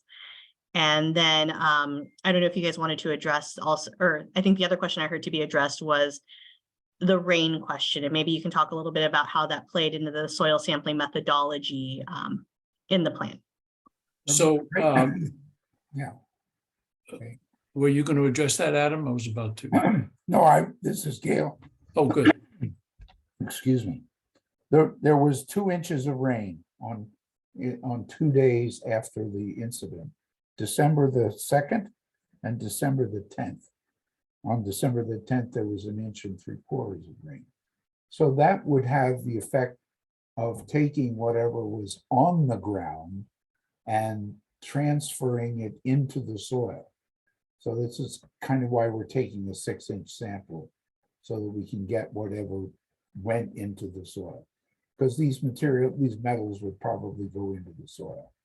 Hopefully, it didn't wash away dust that was on top of the ground. But there is that possibility that we'll find nothing. And that's a possibility because of the amount of rain that occurred shortly after the event. The other thing is that we would expect that the concentrations will decrease with distance from the refinery in such a way that we can make a good analysis of what the background concentration is from the samples that we gather. So maybe MRC 11 has very little, and we can say that's closer to the background, and then compare it to the background numbers that we get from the literature review. The only problem with that is, as you're saying, as you get farther away from the refinery, but you're also getting closer to other refineries. That's correct, but we don't know the history, let's say, of catalyst releases. Catalyst releases are relatively rare, and so I don't know when they occurred, but one can consider that after 100 years or so of the refineries being there have been several catalyst release events. Most of them primarily would have occurred in earlier times, let's say before the Clean Air Act in 1970, which started to frown on such things. So, but that's where a background would come. Hopefully, those kind of background metal concentrations are wrong. And by the way, that's precisely why we're comparing with published levels for true background that are not necessarily within these half a dozen refineries that are in the area.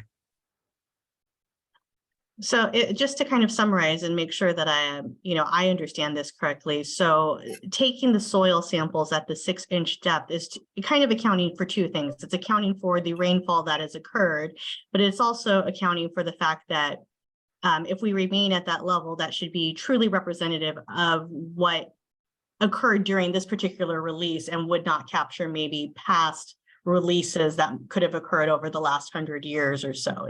Am I understanding that correctly? Pretty much. I think, it's, we're trying to, really, at a given location, we're trying to see what the health effects are and the ecological risks are for that particular soil. And it's true that it might include effects of other constituents or even the same constituents, but from different sources at that location. But still, I mean, for someone who's actually exposed to that soil, it hardly matters. And so we're not trying to sort out whether this is from an event that occurred in November versus one that occurred 2 years ago. It's still the same health risk, so it's of interest. Thank you, Jonathan. Okay, I did have Ken and then Lauren, but it looks like they put their hands down. So I think for the Oversight Committee, I will take Tom's comment last, and then I do want to move into public comment so that we can get through everyone's comments and questions before the meeting time ends.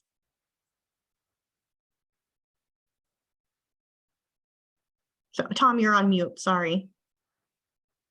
So I have one brief question, which is, in the El Sobrante area, which falls within the 0.01 to 0.03 grams per meter squared exposure contour, we have a very large reservoir. And it's used as a backup source of drinking water, as well as there's a considerable amount of fishing that goes on there. So my question is, what would be a trigger to potentially start to measure water samples and perhaps sediment samples inside that reservoir? Uh, Do you want me to field that one? Please. Okay, I'm sorry. So did you say that, is that near MRC It'd 11? be near MRC 11. It's a Okay. huge reservoir. Okay. I think, and again, this is our first pass. So we would Right. see, we would gather that soil data from MRC 11. And in looking at it, we would also understand, okay, if we're not seeing a very high concentration of our chemicals of concern that might be related to the dust, if we're not seeing anything that looks concerning, then I feel like we might have a better comfort zone that there maybe isn't anything or any concerns for that particular reservoir. But if we're seeing something in the middle, or maybe we're seeing something, very high above levels of concern, then I think at that point we would need to have that potential. Yeah, and that's exactly why I asked the question. I didn't expect that this would be in the immediate plan, but it was something that was brought up to me by people in our community. And so I think, as one has sort of the final version of this sampling plan, it would be good to have language that says, we may not be currently planning to investigate the reservoir waters or sediment, but there are specific outcomes of the MRC 11 soil sample that would lead us to do so. Yeah. And I think if that were addressed, I think it would go away towards addressing concerns in the community. Okay. Thank you. Okay, Tony, you'll be the last one, and then I'm going to move to public comment. No, just the process question. At some point, are you looking for the oversight team to buy into the plan? Is that what we're going to do, or what are we going to do? Are we going to listen to comments first from the public and then back to the team? Yes. Okay, thank you. Yeah, thanks, Tony. Okay, also, Tom, I just want to note that, we did also notify East Bay Mud as well, so that they are aware. Okay, so in terms of comments from members of the public, I'm going to start with Anna Marie, and you'll have 2 minutes. So Kayla, if you can please promote her and then start time.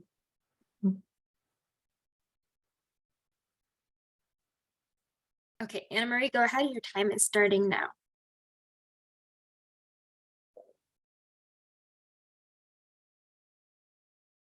Go ahead and turn yourself off mute, and then you should be able to speak.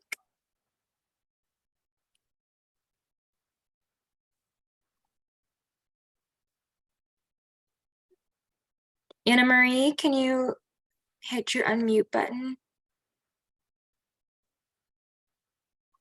Okay, do you want to come back to her, Nicole? Yeah, so we'll come back to Anna Marie. So next on the list, I have Penny. Okay, Penny, go ahead when you're ready. Okay, I think I'm okay. I'm off mute. All right. I had a couple questions, suggestions on the communication at the beginning. One was do a survey at the senior center, or possibly put flyers at the senior center, because that's going to get a lot of your older constituents that don't use social media and don't have cell phones and any of that newfangled stuff that we're using for communication this day. Second request would be, it seems to me, I work with CERT, we do a distribution list, that you guys have a preset distribution list. It might cover areas a little further out that needs to go, but all of the critical people, not community members, I'm talking you guys, are on that list, so they get that, including your superintendents, etc. Also, I have been collecting data on people who have had dust sightings outside of the model, and I am finding people off of Heavenly and Mid-Hill, which is right around the Murillo School area, which would be right in your between MR1 and MRC5. I don't know if somebody would like that information for the addresses, but I know both of them are very concerned about it.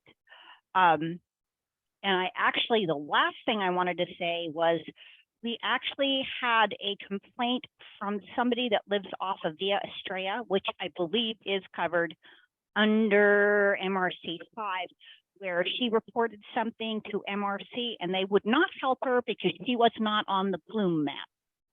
So my concern is they're using that as a hard and fast. Also, can we 20 subpoena seconds. MRC to get any data on car wash vouchers that were issued for those addresses? Because that would give you some good data. And that's it.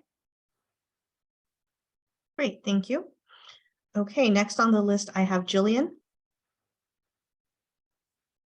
Okay, Jillian, you should be able to go off Can you mute. hear me? Your time starts now. Yes, we can hear you.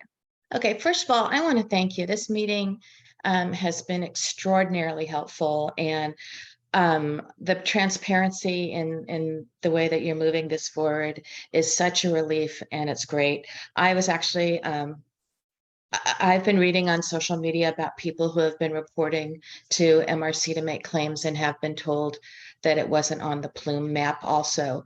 And so I want to know specifically what kind of coordination there is between this committee and the refinery to make sure that just because it's not on the plume map, that people who have been impacted are still going to be able to get help. And I feel really good about this, the sampling that you're doing and so forth. But it's very distressing to find out that that people are having that experience. And then the second thing that I'm getting a lot of questions about is, will we be able, it sounds like we will not be able to distinguish between long-term and ongoing emissions versus that specific incident. So if you could clarify that. And the third thing is, people are wanting to know, I know this is not in your contract, but people are wanting to know how they can get their fruit and vegetables tested to see whether they have heavy metals in them, things, you know, the trees, the things that are growing in their yard right now. So those are my questions. I thank you so much and appreciate your all you're doing. It's so important.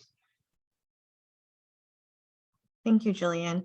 I want to see if anyone from TRC wanted to address Jillian's questions. I'm not aware of the laboratories that we deal with typically accept you know, media in this, you know, solids, liquids, and vapors or gases. I'm sure there are labs that will take samples of actual fruit and vegetables, but I'm not aware of those. We don't deal with that. I think what that would inform is sort of a comparison between the actual fruit and the modeling that predicts plant uptake into the fruit from the roots, which is what we're using, the latter. I would assume, since it happens in my state, that UC Davis has the capability to do that testing of fruit. And it might be free. Okay. Thank you, but okay. I don't know if Laura was online and if she wanted to speak to that as well. Sure. Hi. I would say, as Jonathan mentioned, there's environmental labs, which is what we usually deal with, that are, you know, soil, groundwater, you know, air. But for biologic material, there's definitely labs available. And I'm happy to, you know, look online, or maybe we can chat offline, and if there are, you know, academic research institutions, they would be able to. I know in graduate school, I used to sample fish and we would, you know, analyze them for like PCBs. So that's a different analysis, but and a different media, but a lot of research institutions do that. So I second Gail, but we can certainly look into that for you. Okay, thank you. Kayla, can we circle back to Anna Marie? Yes. Okay. Anna Marie, want to try to come off mute again?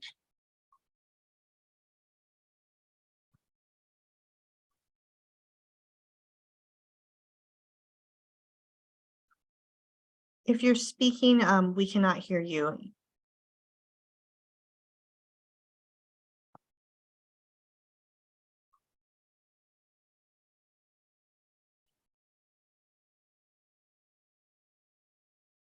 Okay, Kayla, I think we're having some technical difficulties, so maybe we can move next to Anna E. Sure. Okay. Thank you. Anna, if you're able to come off mute, go ahead when you're ready. Yeah, hi, thank you so much. First of all, I also want to let you all know, thank you very much. This has been a really, really informative meeting. I want to second what Jillian and Penny have both been saying as well. A lot of my questions were kind of answered in what you guys have covered. Other means of communication other than social media. I have friends who are not on any type of social media and have been getting updates through me, and which it's concerning. So definitely want to broaden on that. Soil sampling outside of the plume model. I live right by that MRC1. There's a tiny little blue box right next to that green building. I live right in that neighborhood, right across the street from the refinery. And so I would, if we were to add any sampling locations, I would love to see a sample location added into that area where there are those green, not observed, areas, just for a base model for the rest of the sampling to go off of. Next item I have already been in contact with Matt in regards to health effects regarding the heavy metals and the inhaled heavy metals as well as in the soil. And I want to just kind of compound on that. If there has been any type of assessments done in long-term health impacts of this type of situation, if there have not been any type of assessments, if there's a way that we can start an assessment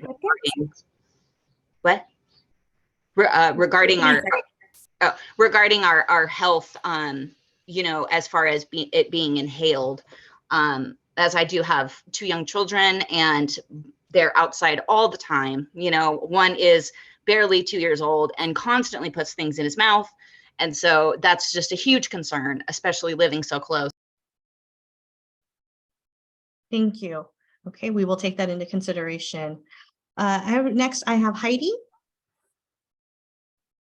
Okay. Heidi, you should be able to come off mute. Go ahead when you're ready. Hi, everyone. I'm here on behalf of Healthy Martinez Refinery Accountability Group. Again, I want to say thank you to Kim, Matt, Nicole, and Michael Kent. You guys are always so impressive. It's so understandable, so attentive, so dedicated. Thank you.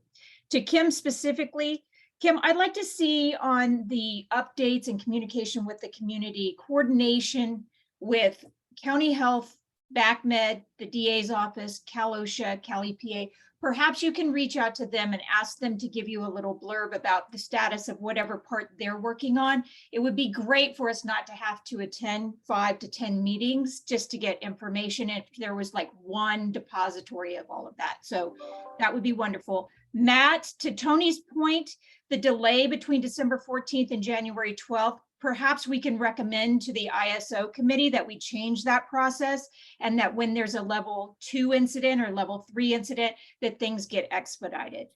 To TRC, Tony's point, we do need more testing in the city of Martinez. I live up the hill behind the courthouse, and I would like to recommend that there be testing done at the Highland Park, which is on Highland, and it's right on the fence line of MRC. I see kids up there all the time, and we really need a sampling there. To Nicole, if we could get a more detailed map of this plume with the soil testing that has streets on it, and that can go on the website for County Health, that would be wonderful. And then finally, I'm looking at the description of a level 2 and a level 3. Honestly, I think that this might have qualified for a level 3, and the only reason it didn't is because we didn't get notified by MRC. So if that changes any protocol, I would appreciate someone doing a second look at that. Thank you all so much. Thank you, Heidi. Just the one thing that I wanted to address on there is that in terms of the work that the Oversight Committee is currently doing right now, a level 2 or level 3 would still be a major chemical accident or release. So it would not change any of the work that we're doing. If the level was different, at the time of the event and we had been notified of it, that would have made a dramatic difference in what would have occurred in terms of notifying the public. But as we had mentioned earlier today, we are working towards making changes to what happens when a level 2 event comes through that community warning system. And for Nicole? your other comments on related to expanding the testing, I have noted that, and I believe we're going to discuss that as we move forward as an oversight committee to decide whether or not we're approving the plan. Nicole, can I just add in? I want to thank Heidi for her activism, really, and all of her comments throughout this entire process. And also, I think as we move forward, I had mentioned that Nicole and I had been chatting a lot about how to expedite this process. I think this goes back to Tony's comments initially. Thank you for that as well, Tony. And we're talking about established protocols, really, that would be sort of written, that would give staff the ability to start these processes and keep the elected officials up to date and report to them, but not require necessarily pre-approval to start going with some of these things. So you're sort of hitting right on what we're talking about, Heidi, and we're happy, and we're going to be looking forward to that probably sometime midsummer to bring that to the Industrial Safety Ordinance Committee to sort of lay out a process that we could implement at any point in time if we got a level 2 or a level 3 that would make us more nimble. So thank you for the comments. Thank you. Okay, next I have Charles. Hey, Charles, you should be able to come off mute. Go ahead when you're ready. Greetings. My name is Charles Davidson. I live in Hercules. Thank you very much, Health Department, for working so diligently on this. We all appreciate it. I would like to mention several brief points. Plume maps tend to be approximations, although done by the right people, they're highly educated approximations. There also, I agree with people who've commented that there absolutely needs to be a higher coverage of screening nearest to the refinery. Also, MRC 8 and 9 are near the Phillips 66 refinery, which have had releases of their own nearby the refinery and that were tested and contain the refinery associated heavy metals, vanadium and nickel. And most importantly, the RECRA metals do not include testing for vanadium and nickel, which again are signatures of refinery and heavy crude processing. And these metals must be included, or otherwise that would be a systematic oversight. And this must be determined and announced publicly beforehand for the study to be valid, to mention those specific metals, vanadium and nickel. They're included in our analysis. Wonderful. Thank you very much. And as is hexavalent chromium. Okay, thank you very much for clarifying that. I really appreciate it. And please note, the final little thought, that although the refinery released 20 to 24 tons on Thanksgiving, the MRC refinery emits about 300 tons per year of PM 2.5, as in 2018, according to the Bay Area Air District. Thank you very much. Thank you. Okay, two things. I did want to see if we can try Anna Marie one last time, but also I did have a note that at the beginning, when Kim was speaking, speaker or AG had their hand up to speak. I just wanted to make sure that we didn't overlook you for any comments. So if you did still want to make a comment related to communications, please raise your hand.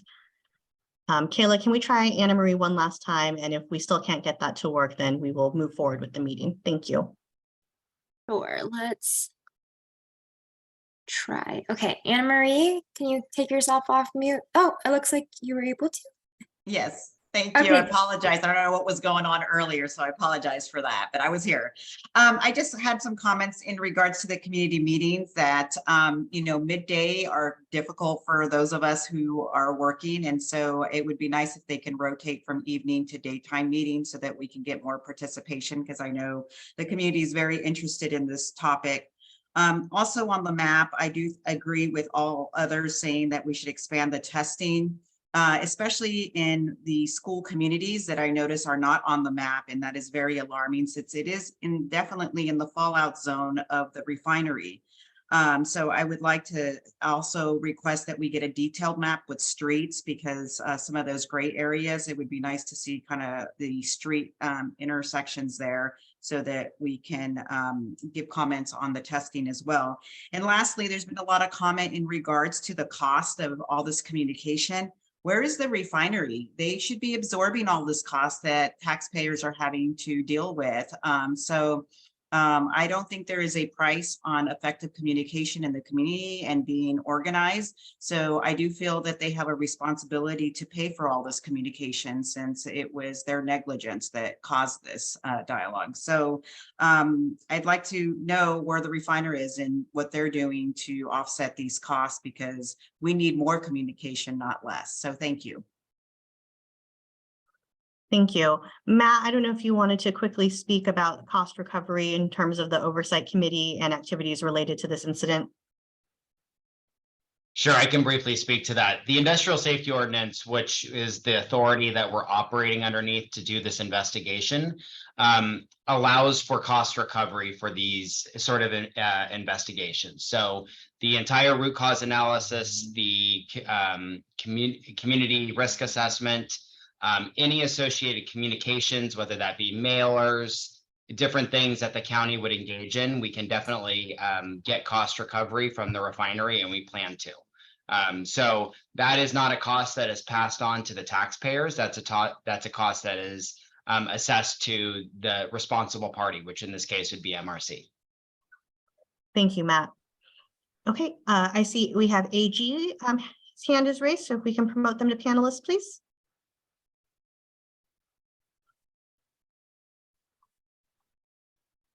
All right, yes, 1 second. Okay, AG, you should be able to come off mute. Hi, thank you. I'm from Healthy Martinez Refinery Accountability Group. I first want to thank Kim McCarl for your presentation. I really appreciated your explanation and reflection on how the incident played out and ways that communications could improve. I really appreciated that. I had a question in regards to the ISO. I understand that the ISO grants subpoena power. Will this committee be subpoenaing MRC for the data that they collected from the community they requested pictures of the fallout on vehicles and addresses? And that strikes me as incredibly valuable information.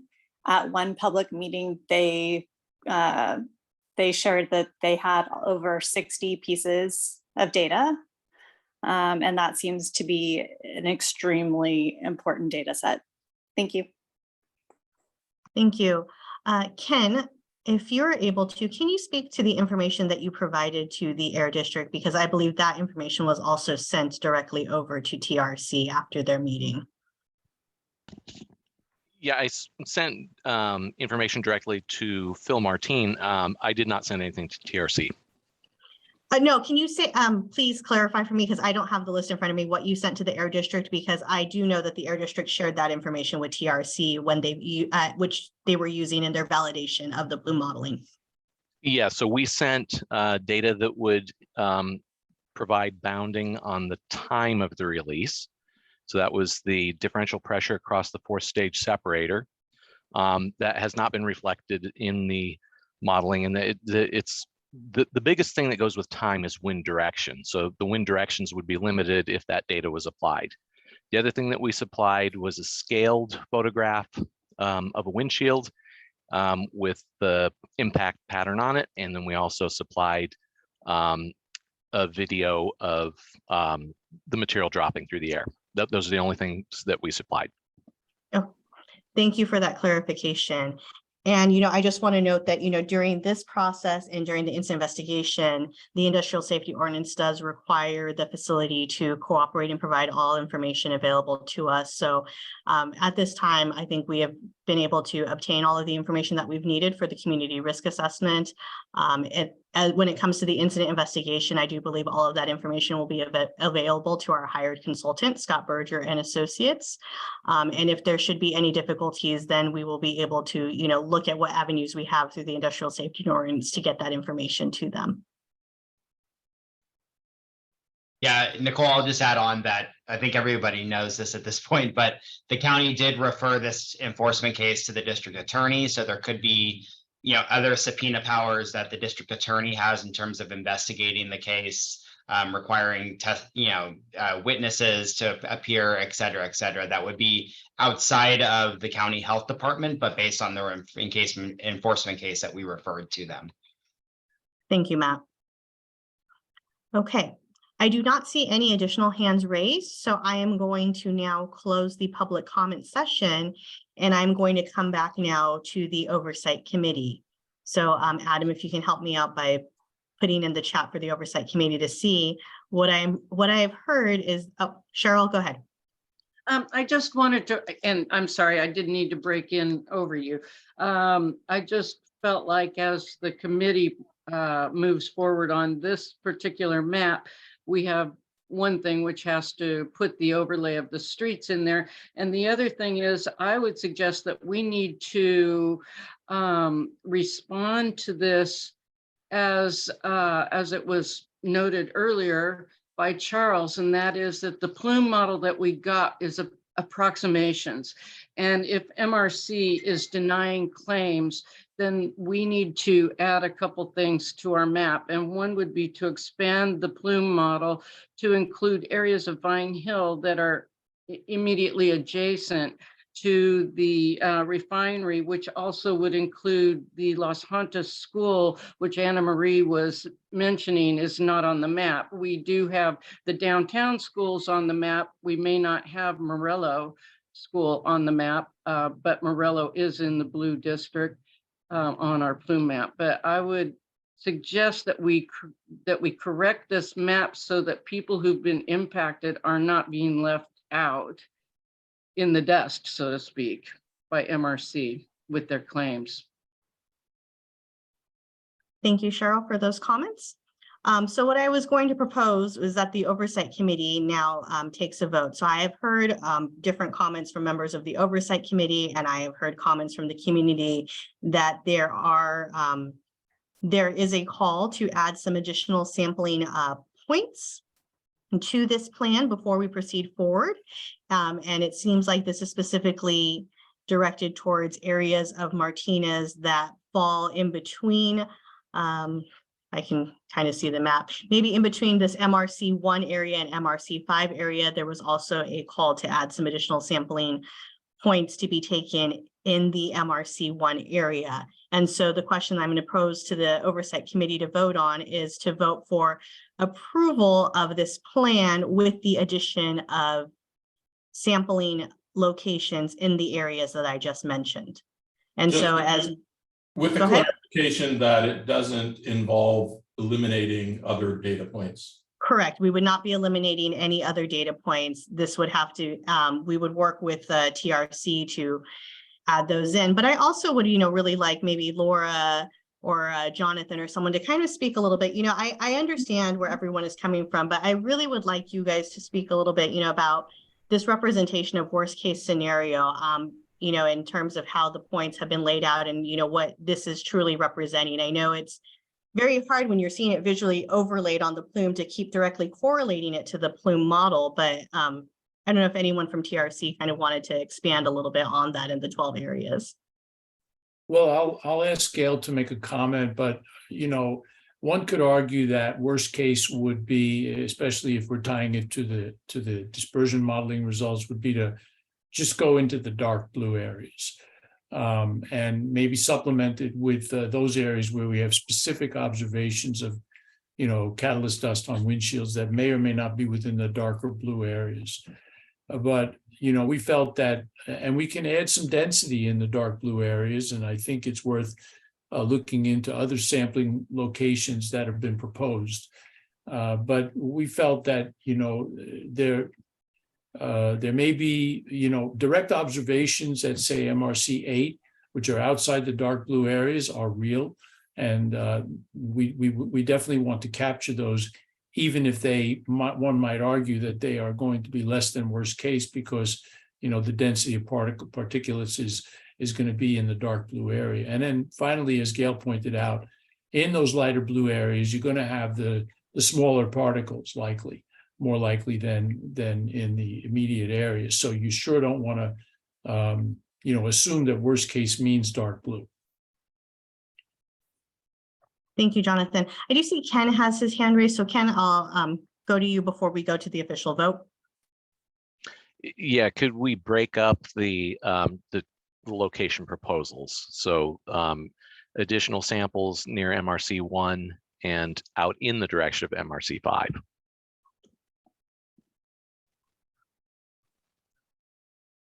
Okay. So it looks like we're going to, if I'm understanding correctly, Ken, then we would have two different choices in terms of moving forward. You're suggesting we ask for a vote for those who are in favor of adding locations at MRC 1, and then a vote for those who are advocating for additional locations at MRC 5, and then the original question which was posed, which would be to add it both. Is that correct? I don't know that you need the third, but yeah, certainly the MRC 1 and MRC 5 separate. Okay. Understood. Okay, Cheryl, and then I'm going to go into the voting. You're on mute. Okay, I think MRC 1 is pretty much downtown, and what we're talking about is the Vine Hill area being added, and that is closer to all three of those green boxes. So I'm not sure, are we talking about adding more to the downtown testing and then talk about one that goes out in the Vine Hill area? That's what Ken is proposing. Yes, that we separate that out into a vote there. Okay, so I'm going to move forward with the vote so that we can go ahead and start working on what the approved plan is going to look like and get TRC out there to perform the soil sampling in the community. So I'm going to just go down my list. And so Ken, I will pose to you, I guess this is no longer a yes or no. Propose to you, are you voting for going with the plan and adding samples to MRC 1 location area, or the proposed plan and addition of sampling in the MRC 5 location? Original and add MRC 1. Okay, great, thank you. Cheryl, would you be voting for original plan with adding locations in MRC 1 or original plan with adding locations in MRC 5? Let me make this just a little more complicated. We need to make sure that our two schools that I don't see clearly because we still haven't done a street map. Los Hontas is not on it at all right now, and that's in Vine Hill, kind of the MRC area, not really. You've got MRC 5 as the other side of the freeway. We're talking about Pacheco Boulevard as being Los Hontas School, so I'm still not talking about MRC 5 really, but also Murillo School is not, I can't tell where it is on this map, but those two schools need to be the additional outliers. I'm going to revise it to the area not indicated between MRCs 1 and 5, because that is where I'm hearing the comments from, and that's what my intent was on that. So what it sounds like is your vote then would be for adding into that area. Yeah. Ken, does your answer change based on my revised statement of the area that I'm speaking about for the second option? Let me clarify. You're talking about somewhere between the refinery and MRC 5? Right in this area where like the area where have your my cursor showing. is? Yeah. I would add samples around MRC 1. I would not necessarily add where your cursor is. Thank you. Okay, Pedro? I'll oppose both of them. Okay, I'm gonna move down next. Tony? I don't understand. Now I'm totally confused. To my oversight committee members, both Josh and Tom, I wasn't indicating that we shouldn't sample in 7 and 11. I was indicating that I'm in favor of more locations in the city of Martinez. Understood, Tony. I don't know what, if Pedro can tell us what does he not vote for the original plan? Plus, I'm confused. I was just Sorry. voting against the changes that we're suggesting. I like the original plan. Okay, so Tony, in terms of your vote, and yes, we did clarify that we are not taking away any current location shown on the map, but would you be voting for adding in sampling locations in the MRC1 area or in the area that I was just showing in between MRC1 and 5? I'm for adding locations in Martinez. Understood. Thank you, Tony. All right, Tom. I'm for adding locations in the MRC5 region. Okay, Ben. I'm for adding locations in MRC5, and specifically, I would just submit somewhere within 500 feet of Las Juntas or Morello Park. Thank you. Lauren. I would say for me, same as what Ben said. Okay. Josh. I would say add MRC1. Okay, Kent. I would agree with Ben, but specifically, I want to see testing outside of the plume area because I don't think that the plume area is intransigent and it shouldn't be a leverage for MRC to design people or to deny people any kind of claim. Okay, thank you. I believe that's all of the members of the Oversight Committee that are present. I do see that Ken has his hand raised, so I'll go to Ken. That's simply not a hand withdrawn. Here goes. Oh, okay. Thank you, Ken. Okay, so if I take a look at all of the votes, and we do have a member of the Oversight Committee who is not present today, it looks like the majority vote is for going forward with the original plan, but adding in sampling locations in this MRC 1 to 5 area in here. I have heard different variations on that. Contra Costa Health will work with TRC to identify additional sampling locations based on the comments and feedback. I had one more thing to speak. I know some people are saying we want specific locations. We will do our best to see if we would get approval for those locations. Same thing with school districts. We cannot just go take a sample. I know, we would like to say, let's go take a sample at school. We have to get approval for any area we're taking. So we can't guarantee that a spot is being collected each time, but we will do our best to take with the information that you have provided to take those samples as appropriate. Thank you, Adam. Ben, go ahead. Yeah, I totally understand it, and I'm not trying to say it needs to be within a 5 foot radius per se, but I just think that this committee owes it to, and I understand they're not in the plume per se, but they're so close to the plume that we owe it, and it's only responsible that something near the schools so that can take that into account is appropriate. That's why I threw that out there. So I'm not trying to overrule the experts on how you do that. Obviously, that's your business, but I just that was the intent. Thank you. Okay. Now the last item on our agenda with 5 minutes left in the meeting is just the roundtable portion. So I don't know if there are any updates that we have or anything else anyone wanted to bring forward to the committee today. Just a quick one. I appreciate Tom's comments. I'm glad to have him as part of the team. And Tom, I did get your message. Yeah, thank you. Yeah, and I just wanted to thank Nicole and her colleagues for organizing an extremely informative meeting. And I'd like to thank the folks from TRC for their presentations as well. I really learned a lot. Thank you. All right, thank you, everybody. Now that we have an official oversight committee vote in favor of a plan, Contra Costa Health will be working with TRC to get this done. Our target is to start soil sampling next week.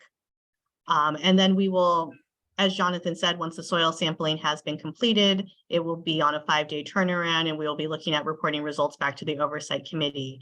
We do have a date for our next oversight committee, which is May 18th. And so we will get all of that information posted as well. And now I'll turn it over to Lauren. Thanks, Nicole. I actually just had a follow-up question about the start of the soil sampling. That's a really big deal. And I just want to see what the plan is to notify the greater community about the start of this big milestone that everybody's been anxiously awaiting. So let us go back. That's a great question, Lauren. Let us go back as a team and sort of figure out what that looks like based on what the plan now looks like and the timing that we have. And we'll involve you in that, of course. I'm sure we'll work together. Yeah. Don't think you're getting out of it. Okay, I guess what we could do here, though, is we can commit that, you know, you, Kim, and your team, and we'll work with the city team and whoever else that we've identified as appropriate stakeholders, and get it out on all of our touch points and audiences. And so that's just what I want to make here, is just that commitment that we'll do that upon starting of the testing. Yeah. Okay, great. Tony, did you have one last comment? Yeah, just one quick comment. At the earlier meeting that we had with at the 10 o'clock meeting, there was a question about whether or not members of the oversight team who might be available might be able to witness the sampling. Just a question. All right, Adam. Sorry. Kim, go ahead. Go ahead, Kim. Well, I was gonna jump in and say, we actually are working, speaking of CCTV, which came up a little bit in my presentation, we're actually gonna work with them to try to get some video B-roll of them taking the samples. And we haven't actually talked to them about this, so this might be news to them.